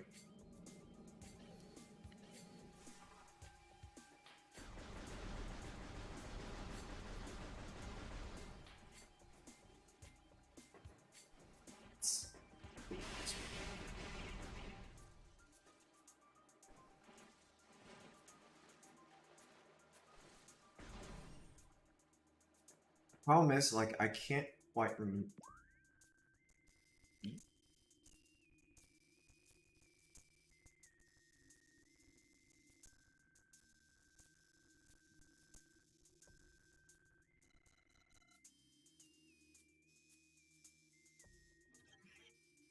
Somewhere here. Oh wait, I haven't gone this way. Yeah, because I fell down. Okay. Alright, this is Chisel Ruins. Alright, let's go back. Like Chisel Ruins. I think I know what. I think I might know where to go. It only took, what? 2 hours for me to figure out where to go, but I think we know. Now we know. I don't really care if a game runs at 30 FPS. Yeah, I mean, I'm not like a stickler for FPS. I don't mind if the game runs at 30 FPS. It's just that, at what condition is it running on 30 FPS? Because for example, Xenoblade games, they run at 30 FPS 24 on docked. But you have like pop-ins or like things fading in. Like it's not a clean 30. And the game should at least be running at like a clean 30 where no stutters or anything, at least in current gen. Like even if they're huge games, if you play Final Fantasy XIV, it has as many things as Xenoblade has. And you can play it on any console, minus a Switch, and it runs just fine. I don't think the excuse of, like, well, it's both portable or it's like, just make a powerful console. And you can play a lot of good games on it. Like, the Steam Deck is, like, proof of that. So, I don't know. Nintendo kind of, like, they're in this awkward position where the Switch sold so well that it would be stupid of them to just make the Switch 2.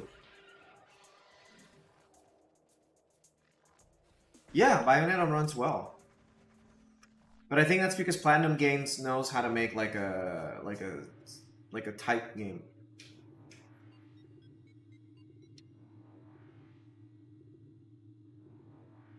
They know how to work within their limitations, and it's not their first Nintendo rodeo, so.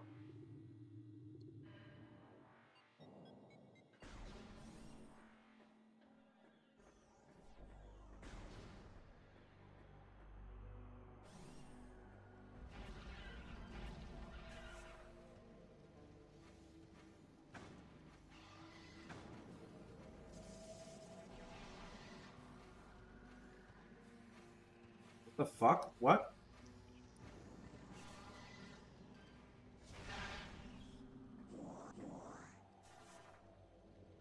What do you think? What do you think of the Game Awards this year?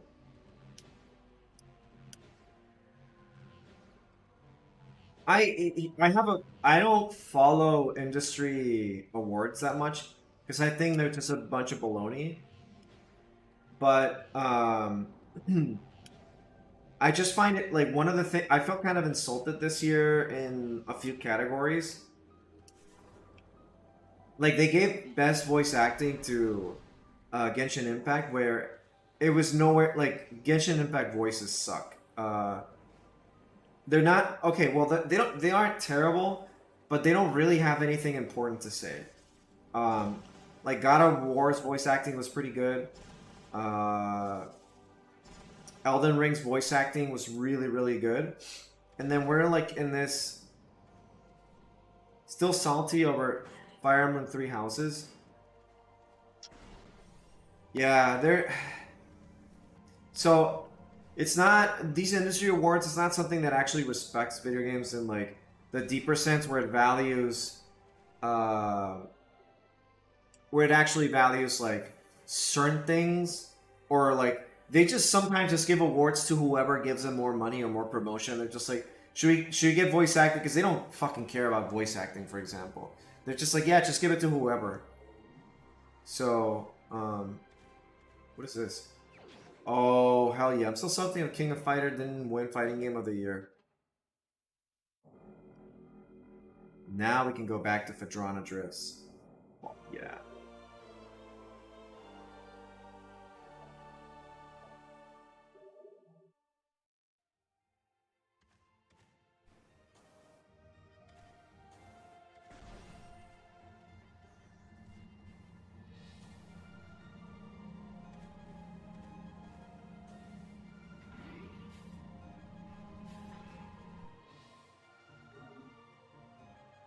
Why was a beat 'em up in the fighting game category? Because they don't know any better.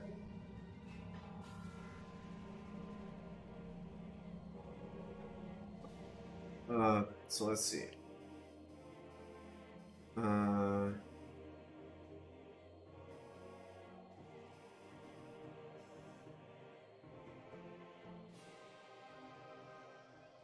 second.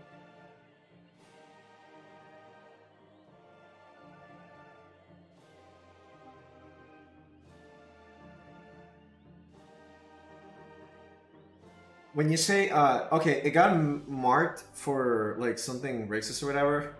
Remember, you gotta say GOTY, not GOY. I don't know what it means, but it caught it for that word specifically. Don't know what that's supposed to mean.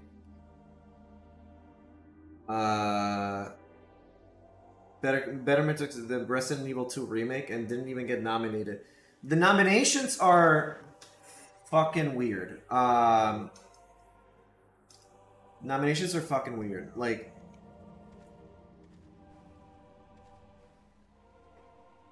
I don't know. Here's the thing. Don't take...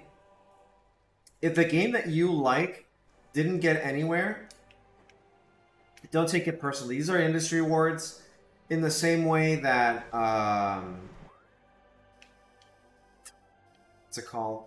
In the same way that... Hollywood will do... Oh, okay, got it. In the same way that Hollywood does like the Grammys and stuff, and people are like, "Oh, this guy's not like that." Hey, just don't worry about it. Like, sure, it would be amazing to see the movie that you love or the game that you love like win, but it's not like it usually is just something of who has the best advertisement or whatever, who has more exposure. Like Disney gets nominated every fucking year for any movie, even though like a new Pixar movie came out. Oh, it's like mediocre reviews or whatever, nominated for best animation of the year, even though there's tens of millions of like better things. That's why Effie won Player's Voice Award. Yeah.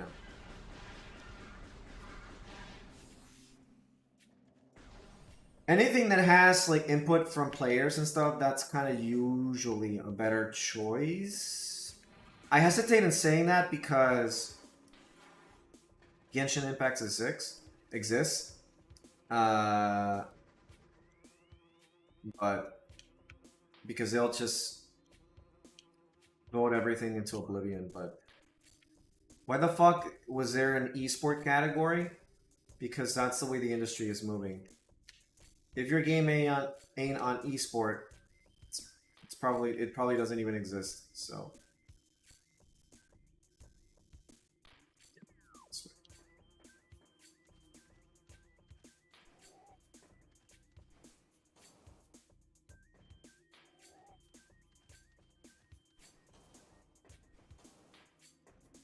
People had the power to vote for their favorite game.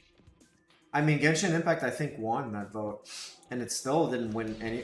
It only won, like, a few stupid things. And I don't think Genshin Impact should have been in the awards this year. Or any game that...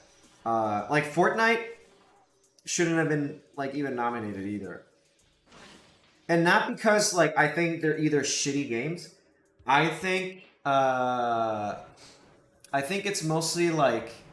If the game didn't come out this year, or the year that the award is, like, it doesn't need to be there. If you want to have a category where it's like best continued service game or something like that, then you can have it. But give it to games that came out this year. Give indie games a better like spotlight, not just AAA titles. Get like Call of Duty and that shit out of like the nominations. The funny thing is, like, the best part of this year's award is like Horizon Zero Dawn not winning anything. It got nominated for like a shit ton of categories and won none of them.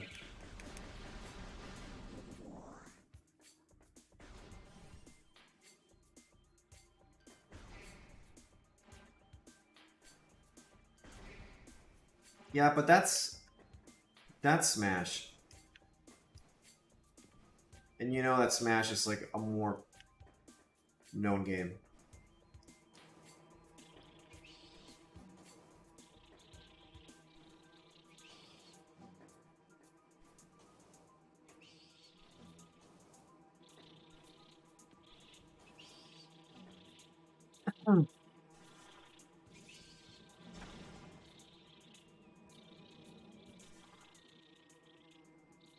Yeah.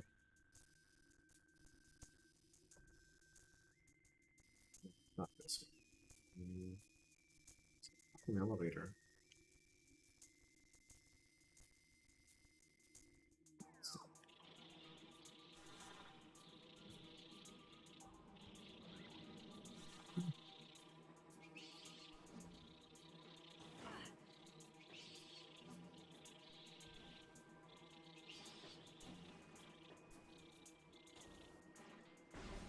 Just so to the point that I don't know. I think Horizon is just gonna be mediocre.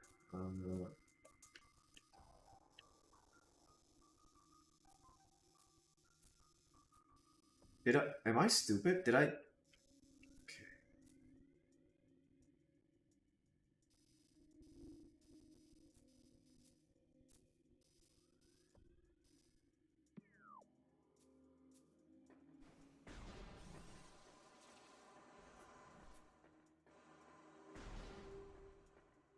And then I've only seen like a little bit of gameplay, so I can't comment on like if it's actually any good or not. But there was nothing that told me like, oh, I have to play this game.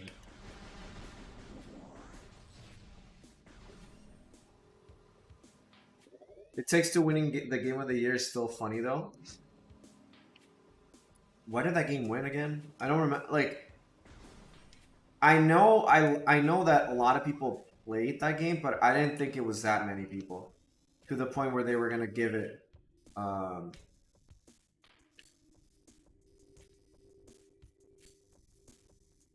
What's this elevator? I've taken this elevator so many times and I still get.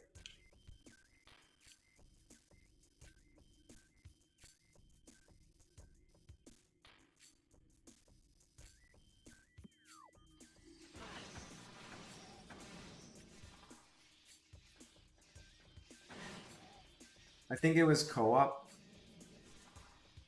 I think maybe Hololive played it and then it was Game of the Year because of that. I don't know.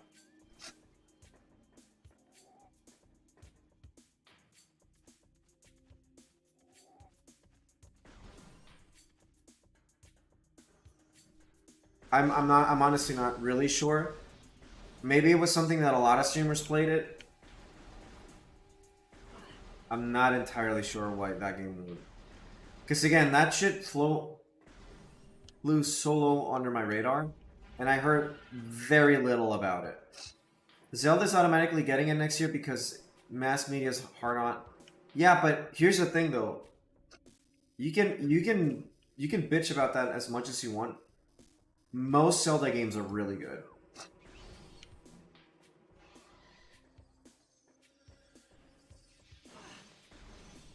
Like, yeah, I can see why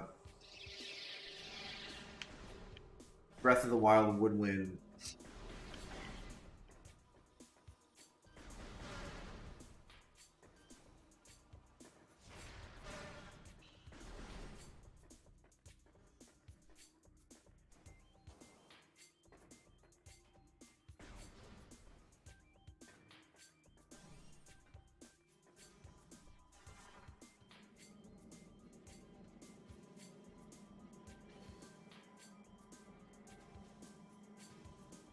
But I do agree that people need to like calm down with Nintendo stuff. Did Breath of the Wild win Game of the Year? Yeah.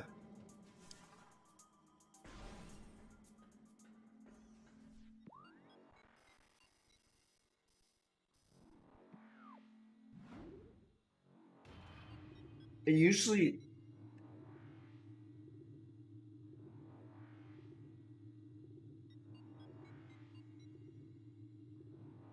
Zelda's a award game. Mario isn't.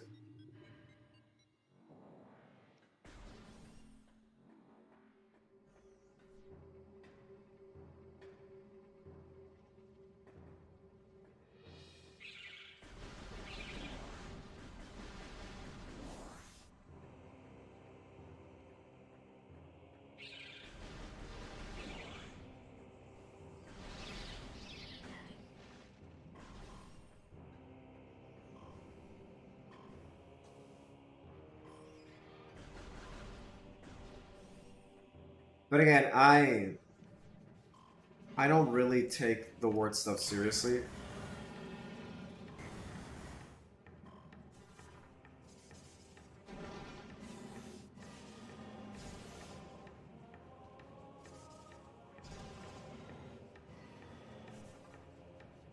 I feel like, yeah, it's upsetting. I'm just glad Elden Ring won this year. What I found really stupid... What do you think the perfect game should be like for you? It's really hard to ask. I kind of would prefer an RPG that has, like, that's always updated. That's always updated. With new characters and stuff. Just a bunch of waifus, really.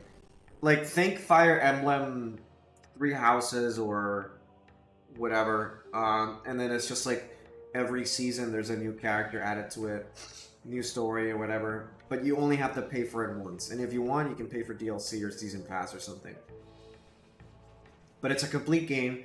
You don't have to gamble on the waifus, you just get them. Either through story or whatever you want.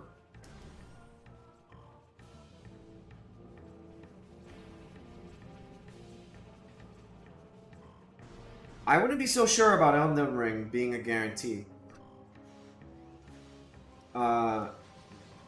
Sony was winning a lot of the awards, so...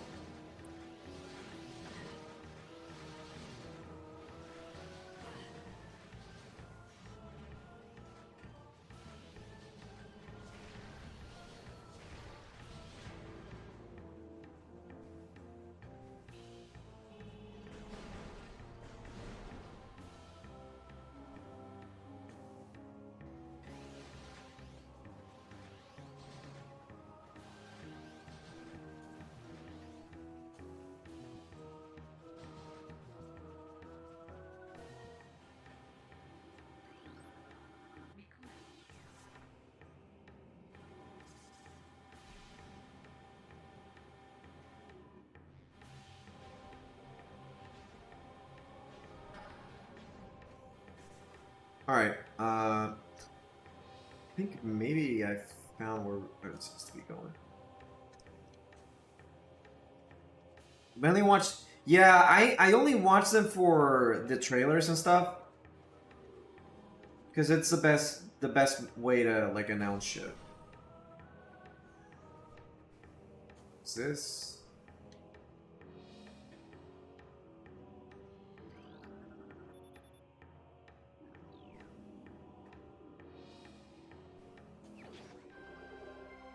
Also artifact, okay. Fighting him or beat him up, but with a complete story. I think my problem with fighting games is that I don't really get invested because they're pretty short, and the only thing you would be playing in fighting game is just to beat the ever living shit out of like another player character. I do like DMC though. I think that is pretty cool.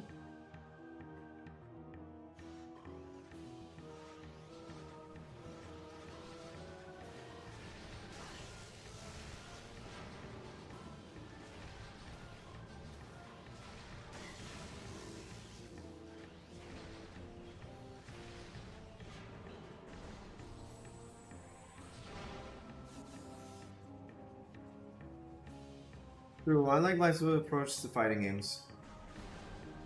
Honestly, I just want a fighting game.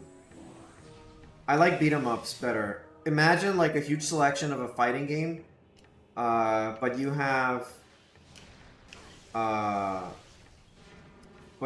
selection that you have of fighting characters.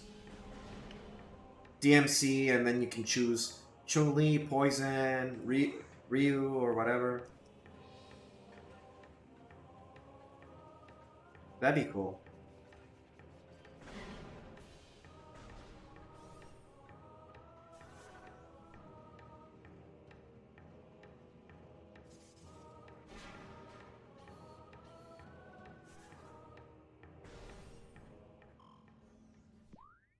This. Oh no, this. Okay, I'm not supposed to be in this direction. Smash was a beat 'em up. Technically, yes.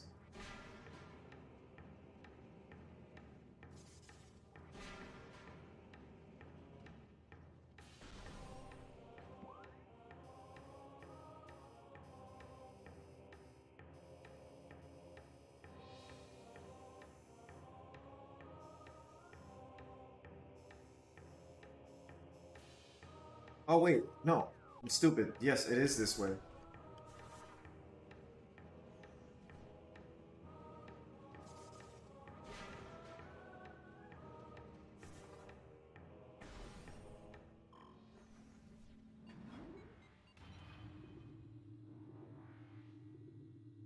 The opponent is super buff, so you feel trapped and hopeless during the fight. Oh.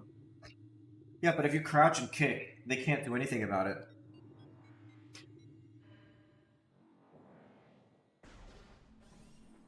Meta Knight.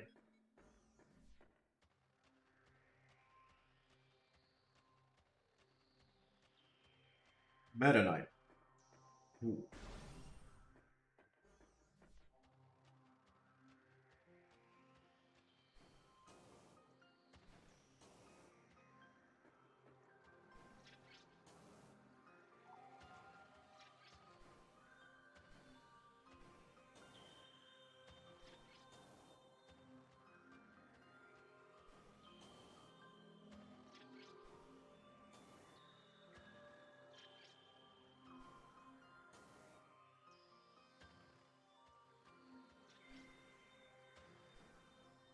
Herbie.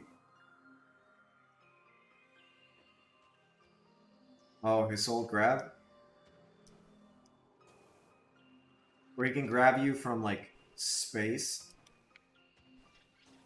You could fucking grab... You could be on Mars and his grab would still grab you.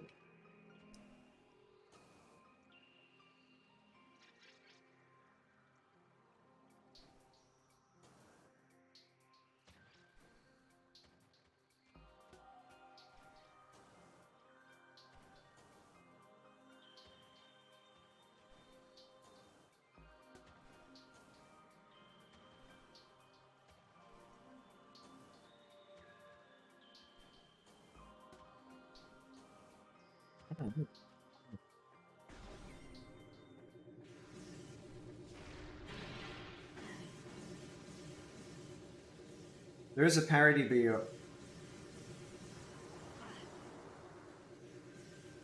I mean, Terminal Montage did a joke about it.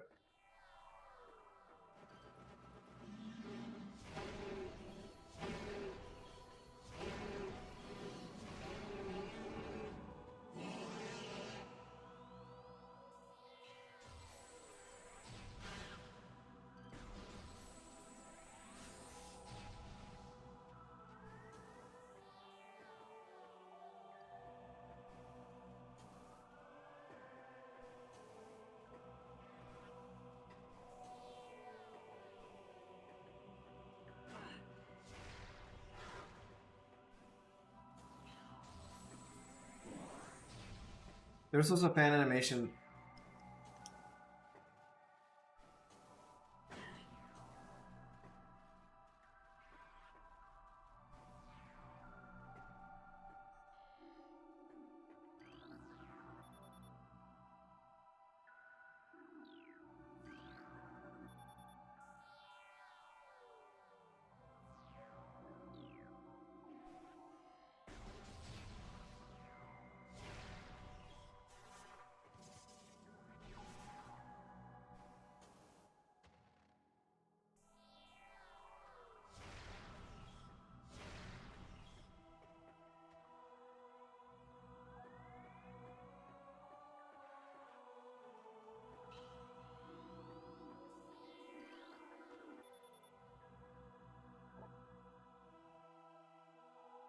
Has my gaze seek my twin within this room.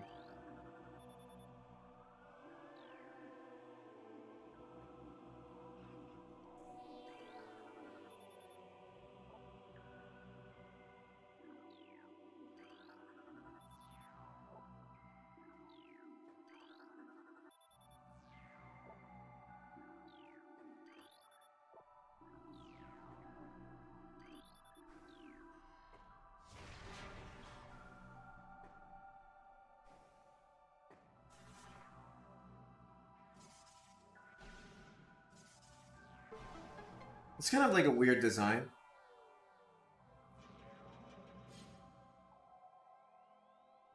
Do you think, yo, are you Marth? Because you grabbed my attention from across the room. That would take so much explaining to do. You'd have to be in the Smash community, and the other person would also have to be in the Smash community to even understand where that joke is even coming from.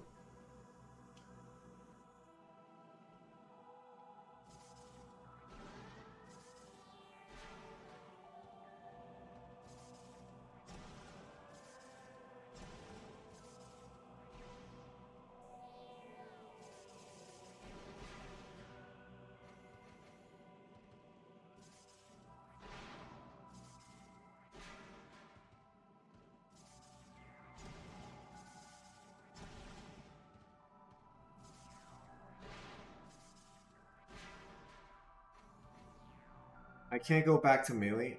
Fuck Melee. I feel like people are I think people need to calm the fuck down about Melee. Seriously. So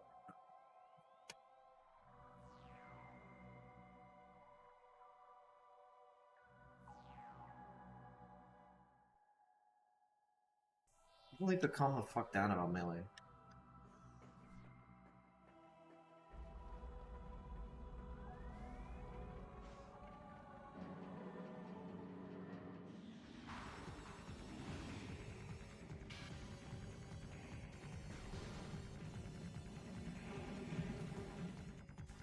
No, no, no.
For her GameCube.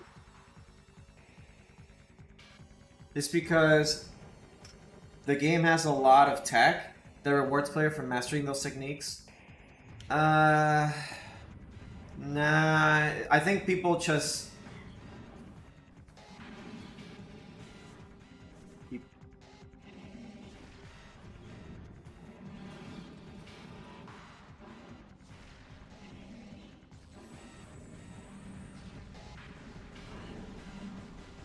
What am I supposed to do here?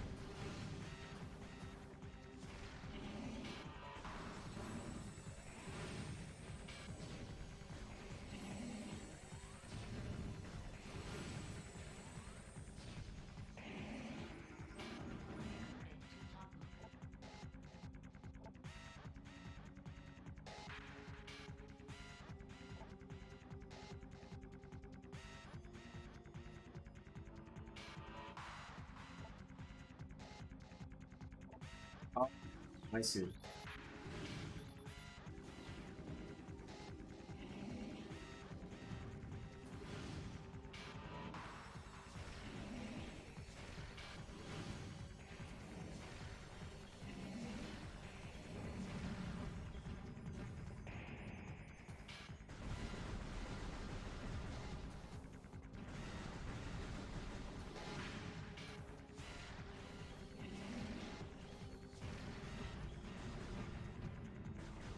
This boss isn't as hard as I thought.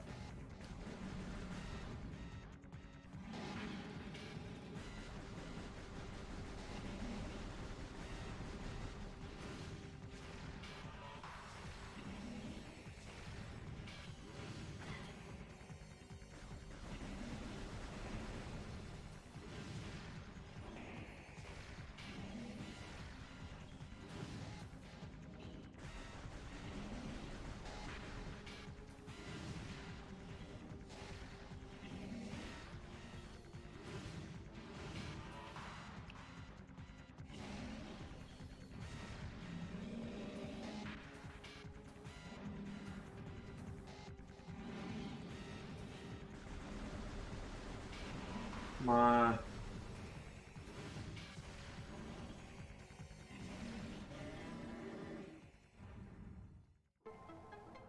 I think the mystique of Melee is nostalgia. Yeah.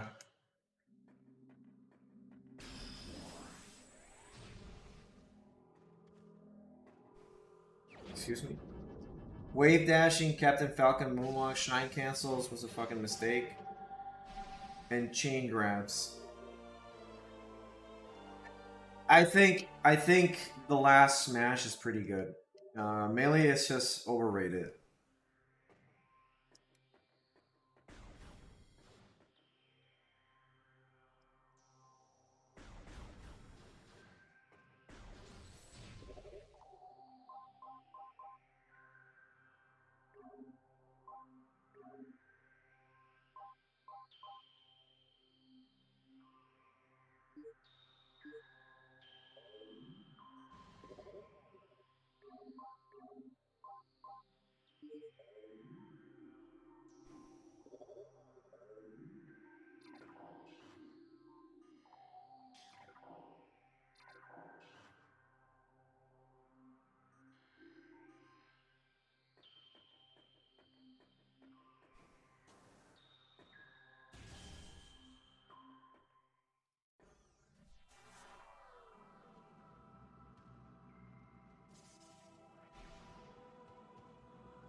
You know what I didn't like about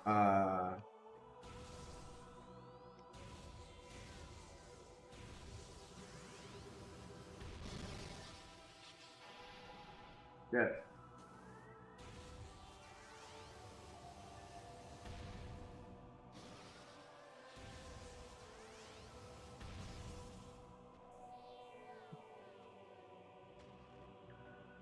I don't know. I think people need to ease up on the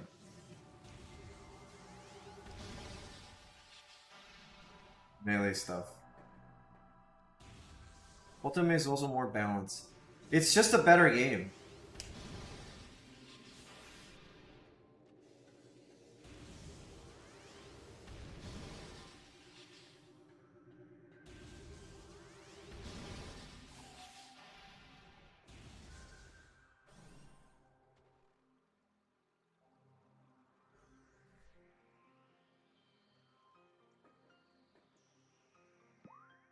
Let's see where we need to go next. Wave door.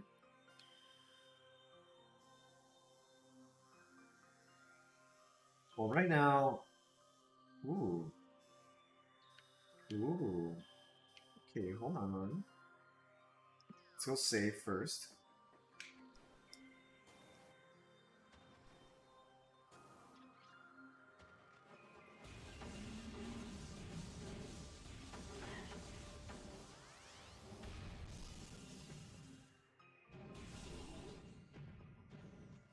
You forgot ice climbers. Hey, buddy, don't say that again. You're putting your life in danger. I will try to calm the crowd down. Yeah. If you're still the problem with games like Melee is that okay. The problem with Melee is that once the game stops getting updated, right? People will play that game to no end, right?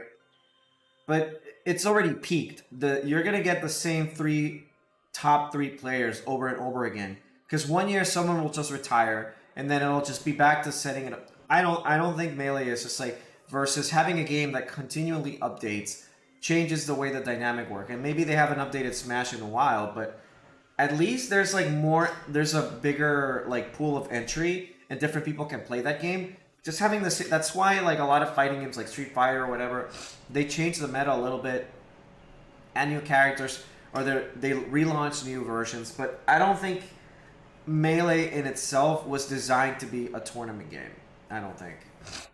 But I don't know. I just think like sticking with the same game forever and ever, it's fun to do it. Like, oh, like it's a friendly tournament or whatever.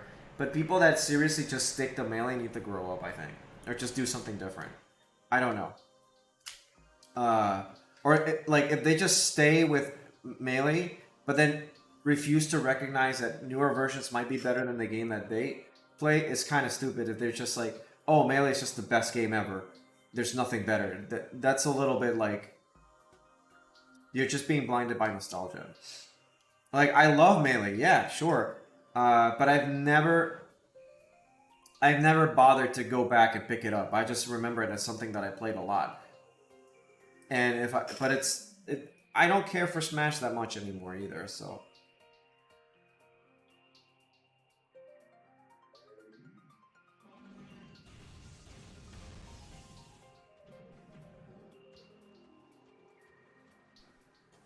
But again, that's just like the way I see it. Like, you can fucking feel whatever you want about it.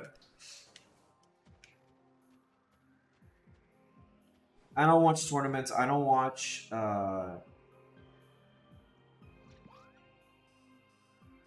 stuff like that. I do still feel like I am, however, like upset at the way that the whole Panda thing and Nintendo thing went down. Yeah, that's fucked up. But otherwise, like, huh?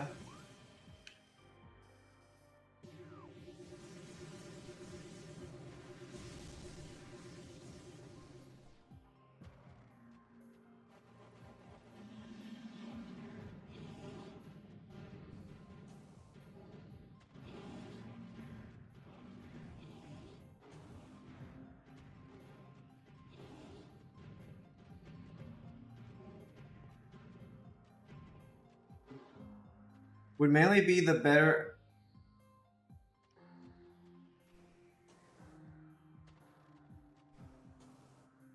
I think Melee, if, like... I don't know. Maybe they could re-release Melee?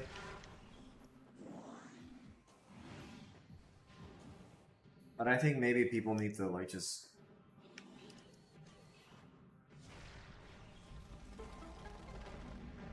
think something else. I don't know.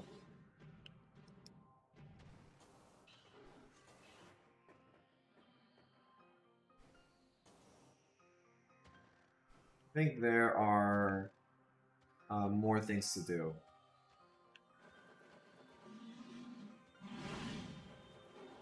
Like, I don't want to put down anyone that loves Melee, yeah, or does it, or like plays it for a living or whatever. That's completely fine.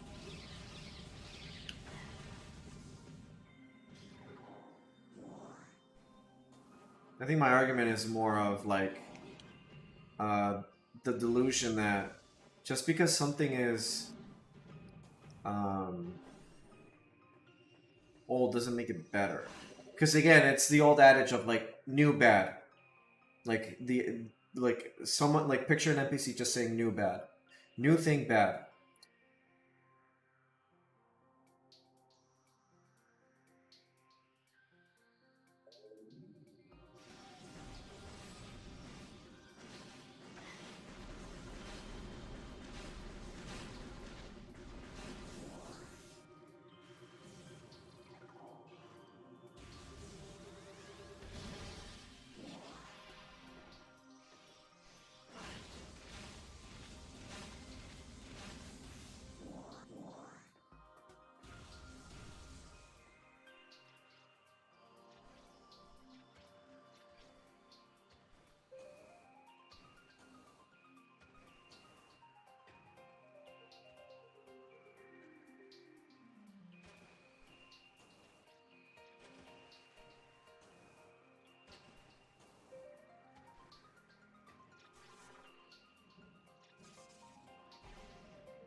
Cold, cold water.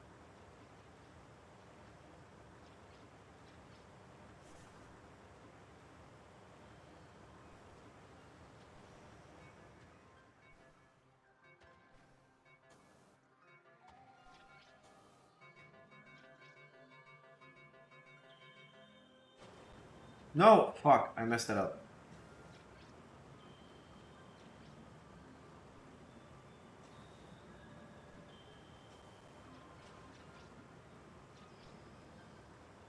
Kirby Air Raid wasn't set up as a 20 game either, but Kirby Air Raid is.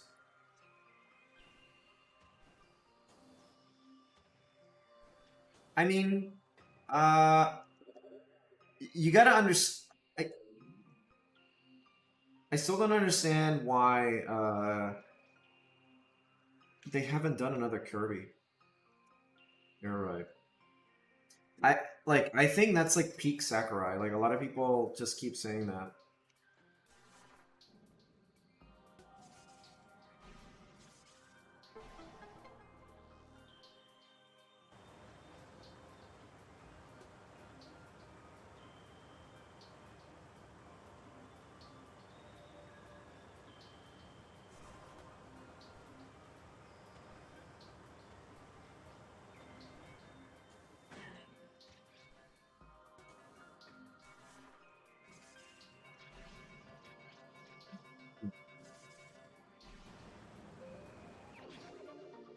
Ooh, energy tank. There we go, baby.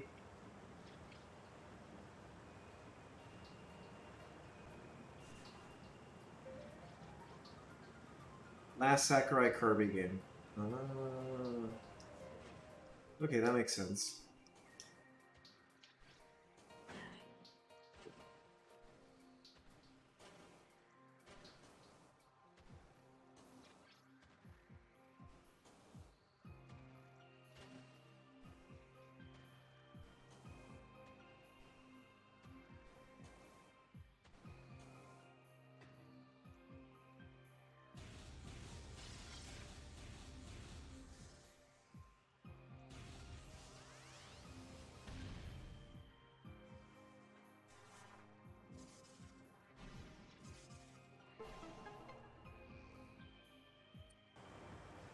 We should fill this up.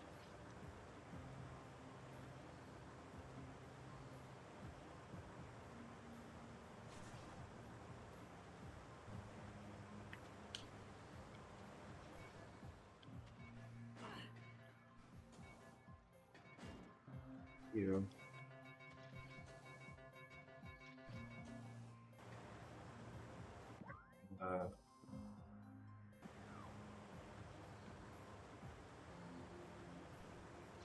I'm wondering if this is... Yep, save station. Nice.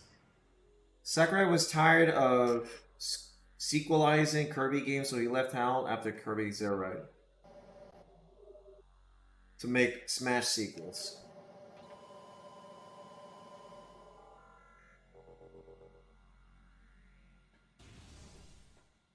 They do it out of respect for him. Fair enough.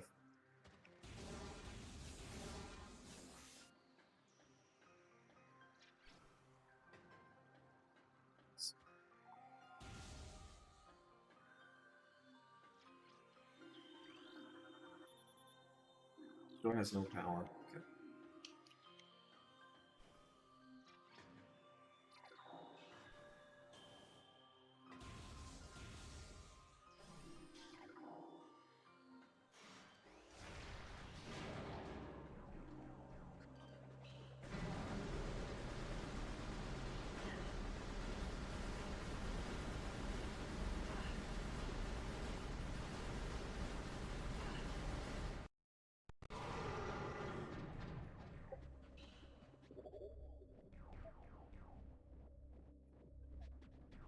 Good night, Tony. What the fuck was that? What did I do there? I think I was stuck in... Oh god, I was so stupid.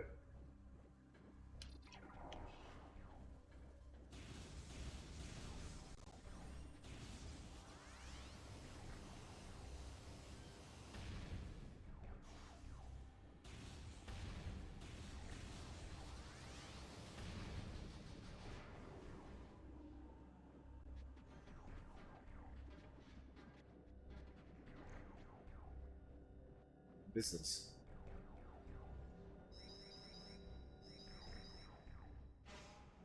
Oh shit.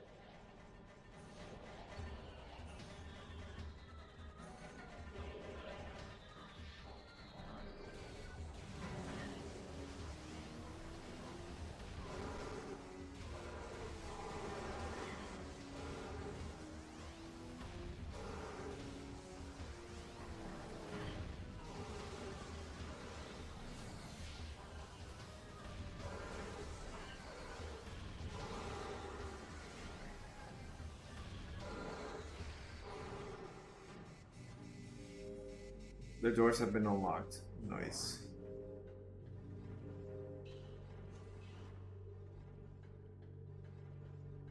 We gotta go up there. Well, actually... Oh, there's the map. Here is the map. Where do you wish to go?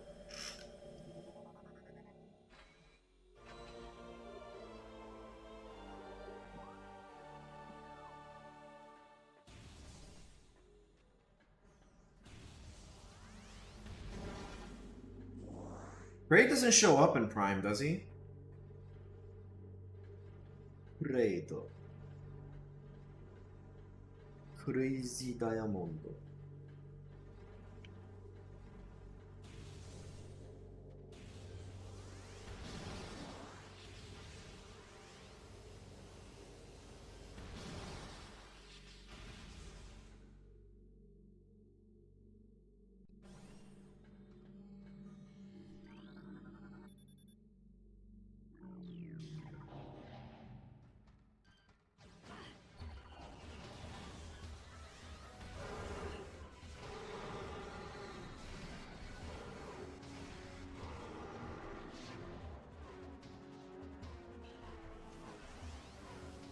Where's the other one?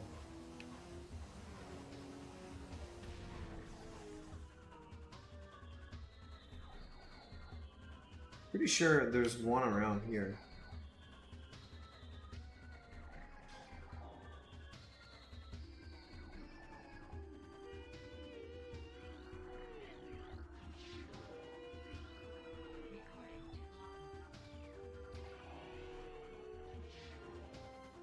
Yeah, I can hear him.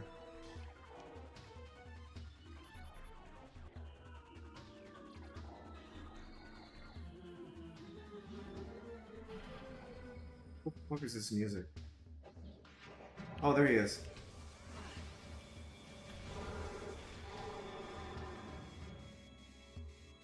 Is that it? Oh, I see you.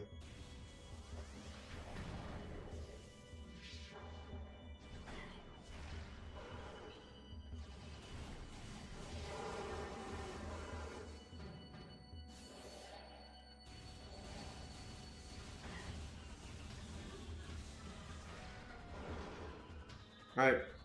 I'm glad explosions go through the... Did he? Alright. I'm gonna give you a beating.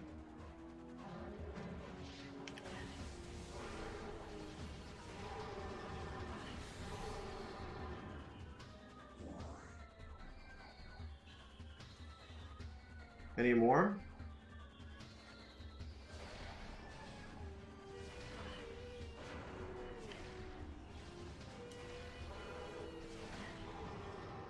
I like the pirates in this game. They kind of show up better than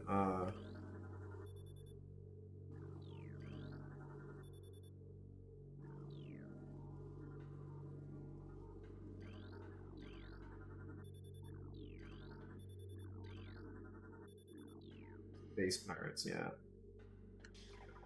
I feel like they have a better I don't know, they just in the other games they just don't.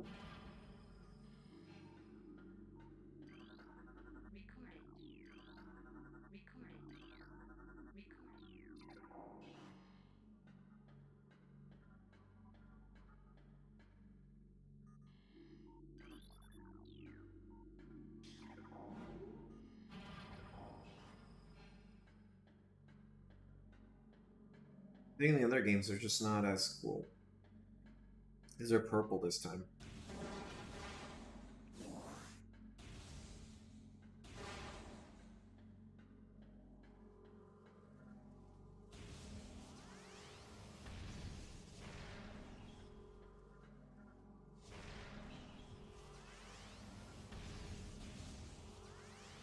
I think it's there, but I don't think I can blow it up quite yet.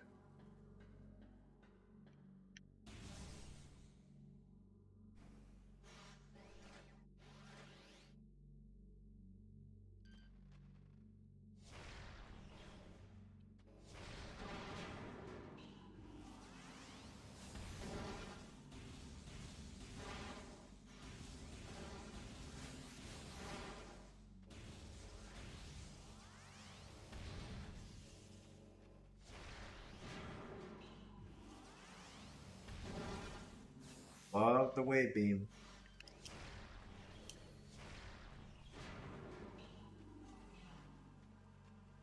I wish I could abuse the rocket launcher. Oh.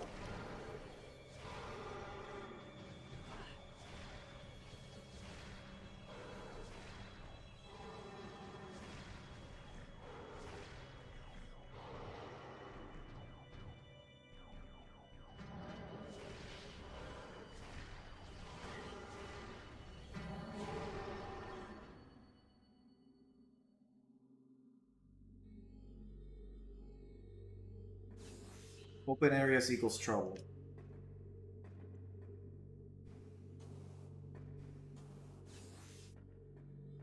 Space Pirates. Le pirate de l'espace.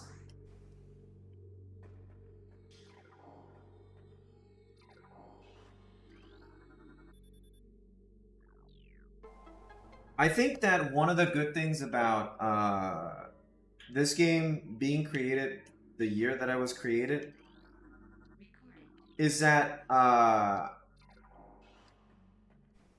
the game wouldn't fall into the modern day sci-fi trappings. And this game just kind of has a unique feel to it.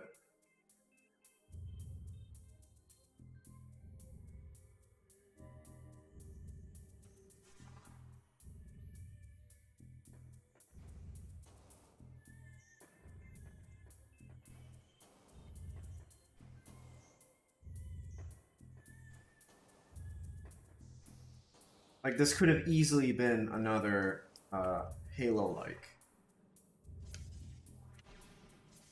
Or Dead Space if it came out after.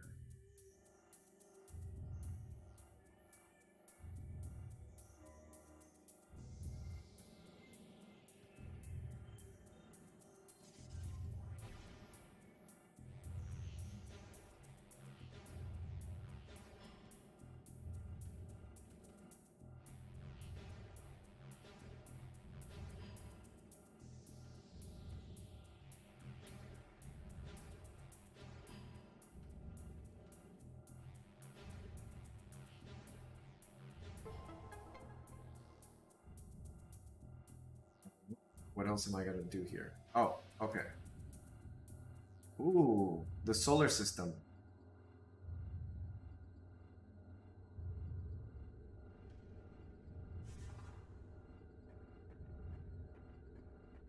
Something like space pirates.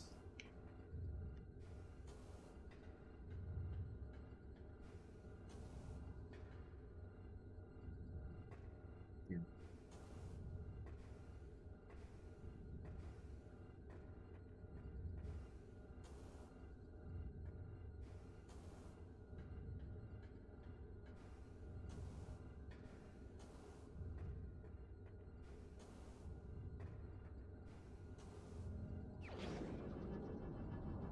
And this is...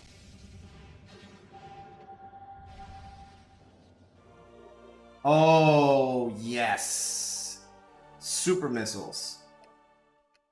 Super missiles.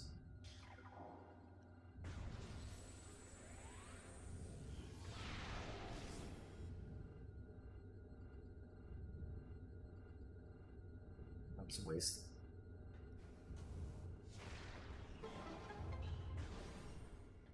Alright, save station. What time is it? It's been almost 3 hours? Alright. I'm gonna continue just for a little bit. Maybe 10-20 minutes.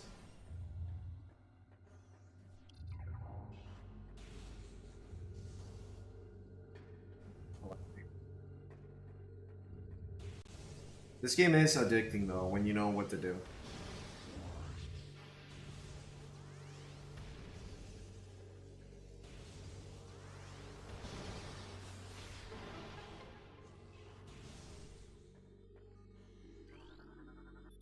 I think this is a new area.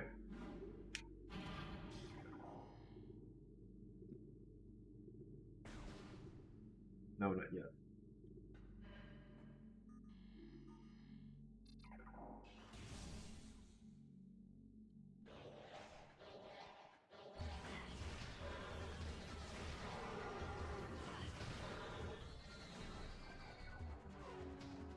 If you have enough missiles, they're not scary.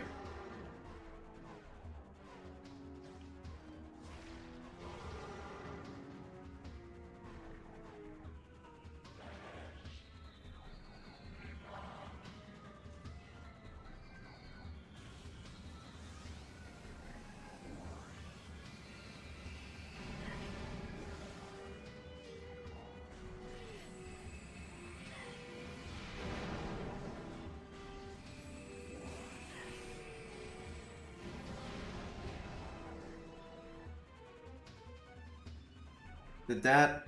Oh.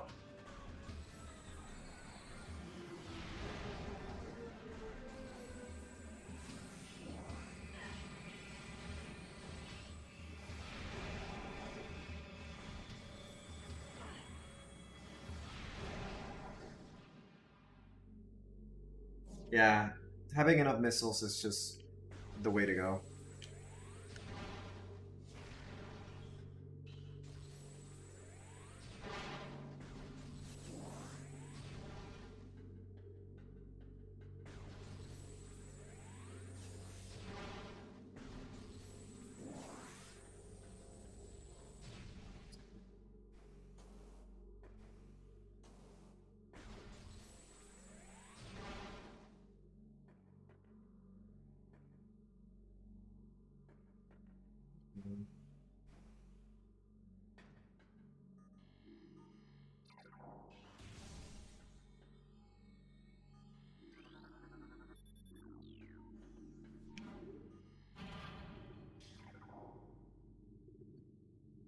I used to be like terrified of space pirates.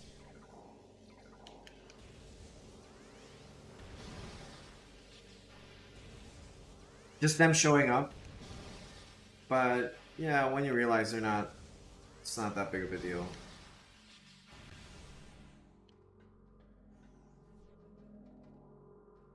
There's a fucking Metroid.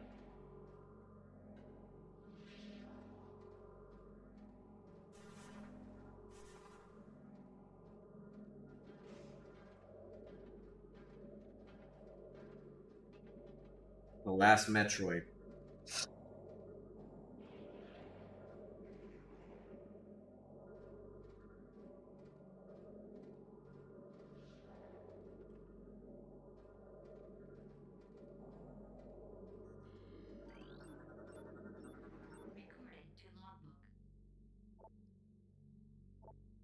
The dominant species of the planet, SR388 Metroids, can suck the life force of the living things. A Metroid will latch onto its prey.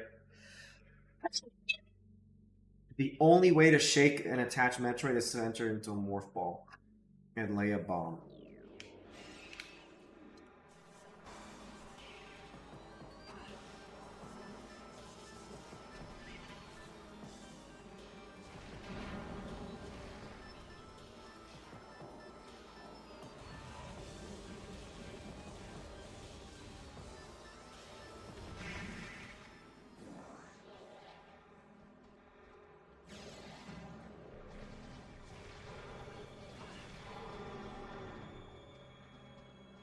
Why the fuck would you blow up your own base, you idiot?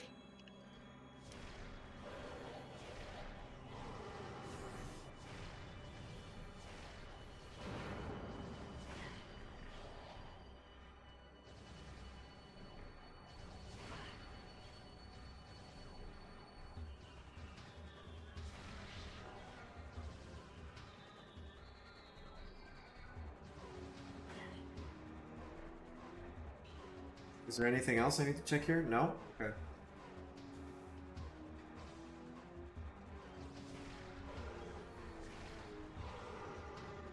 I like how their bodies ragdoll.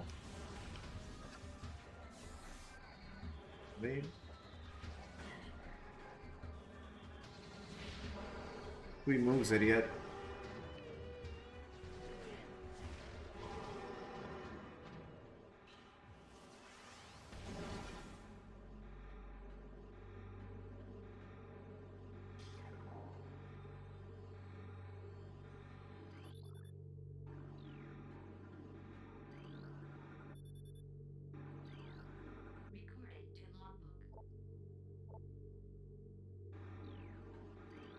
I love how the space pirates continue to, like, they've always wanted to experiment with the Metroids, and they still don't learn.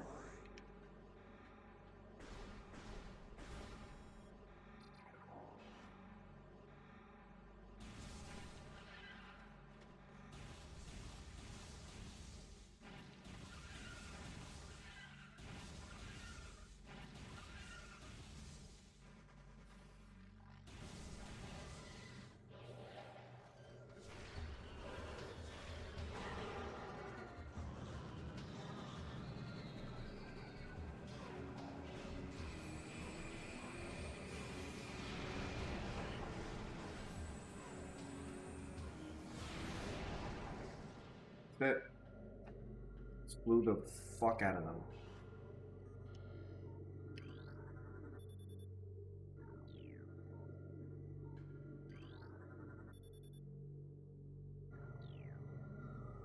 Oh, okay. This is the visor.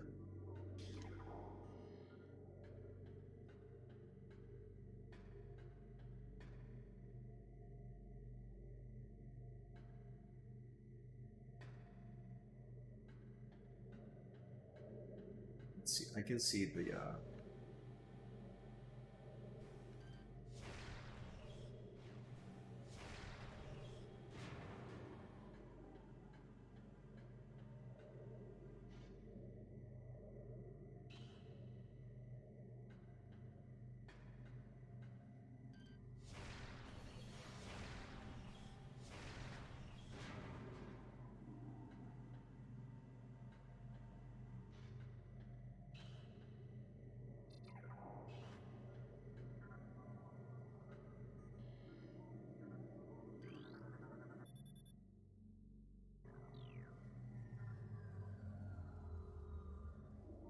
Wait, did I miss something? Or can I go grab it? No, not yet.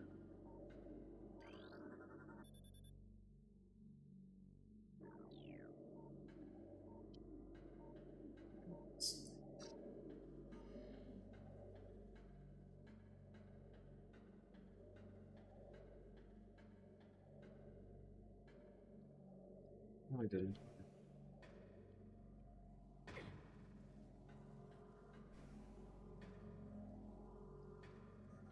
Yeah.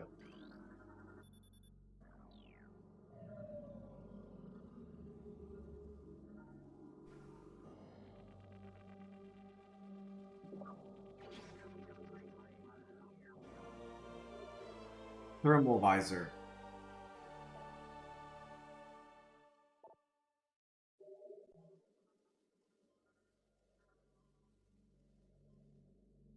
Getting insoles.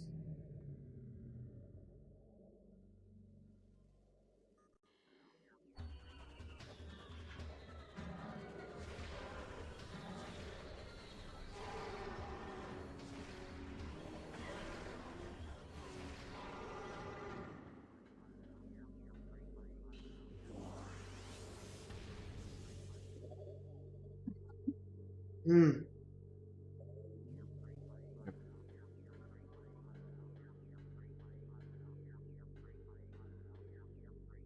Press and hold E, then point left to switch.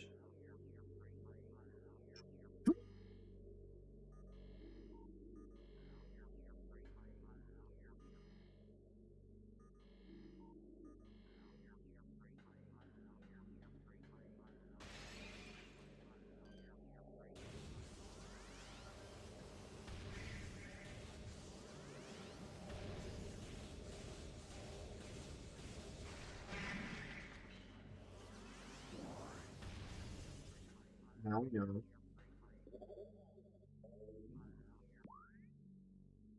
Still don't have the white thing.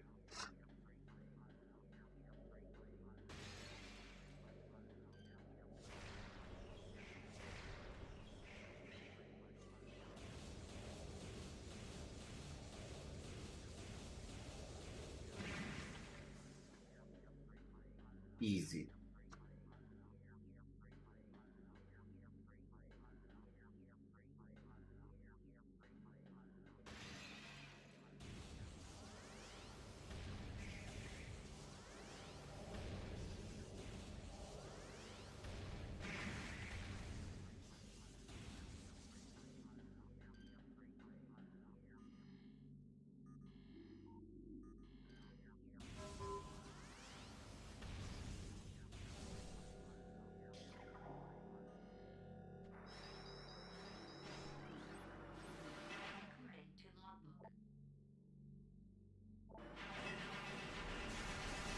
What the fuck?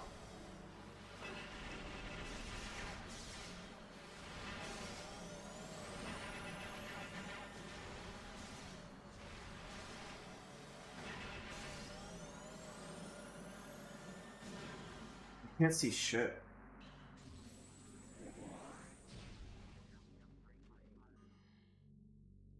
So... I like this part.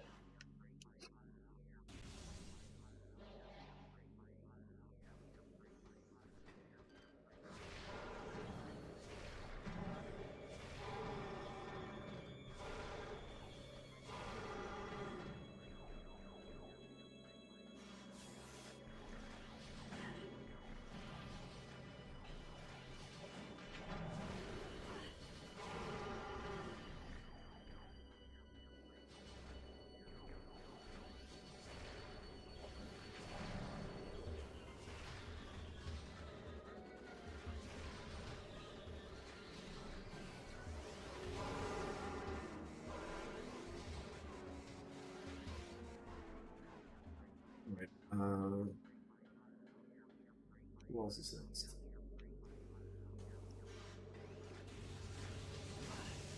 Alright, I'm good. I'm not gonna...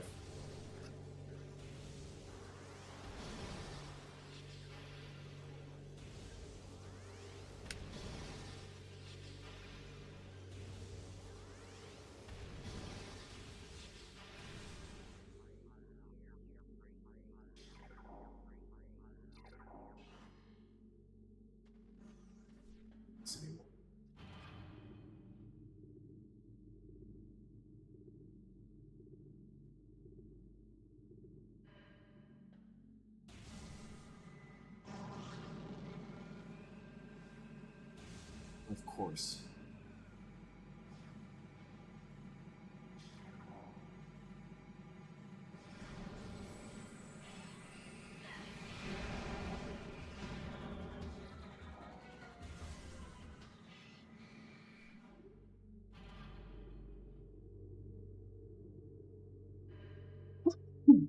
Oh shit.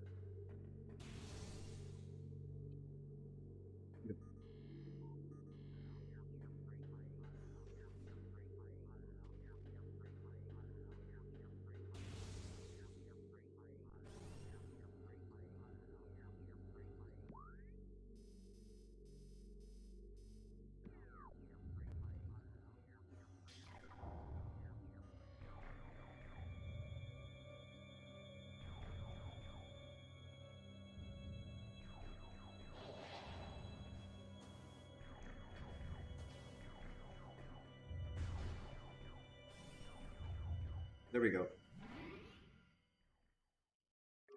Right.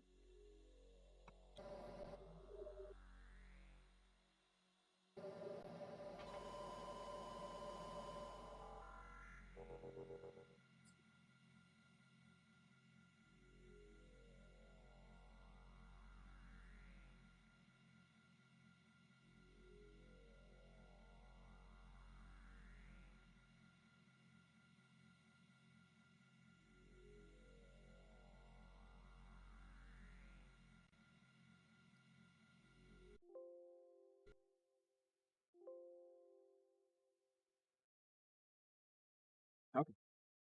All right. Yep, that was fun. Sorry, I got lost for a little bit. But yeah, next stream, I don't know when it's gonna be.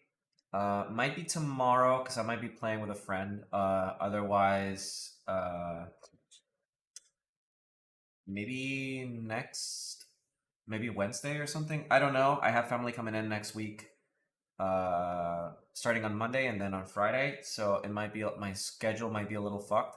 So I'm gonna try and stream like maybe a few times before I go into holiday mode. So we'll see. But other than that, thanks for hanging out, guys, and let me walk you all out. All right. Have a good night, everybody. Bye.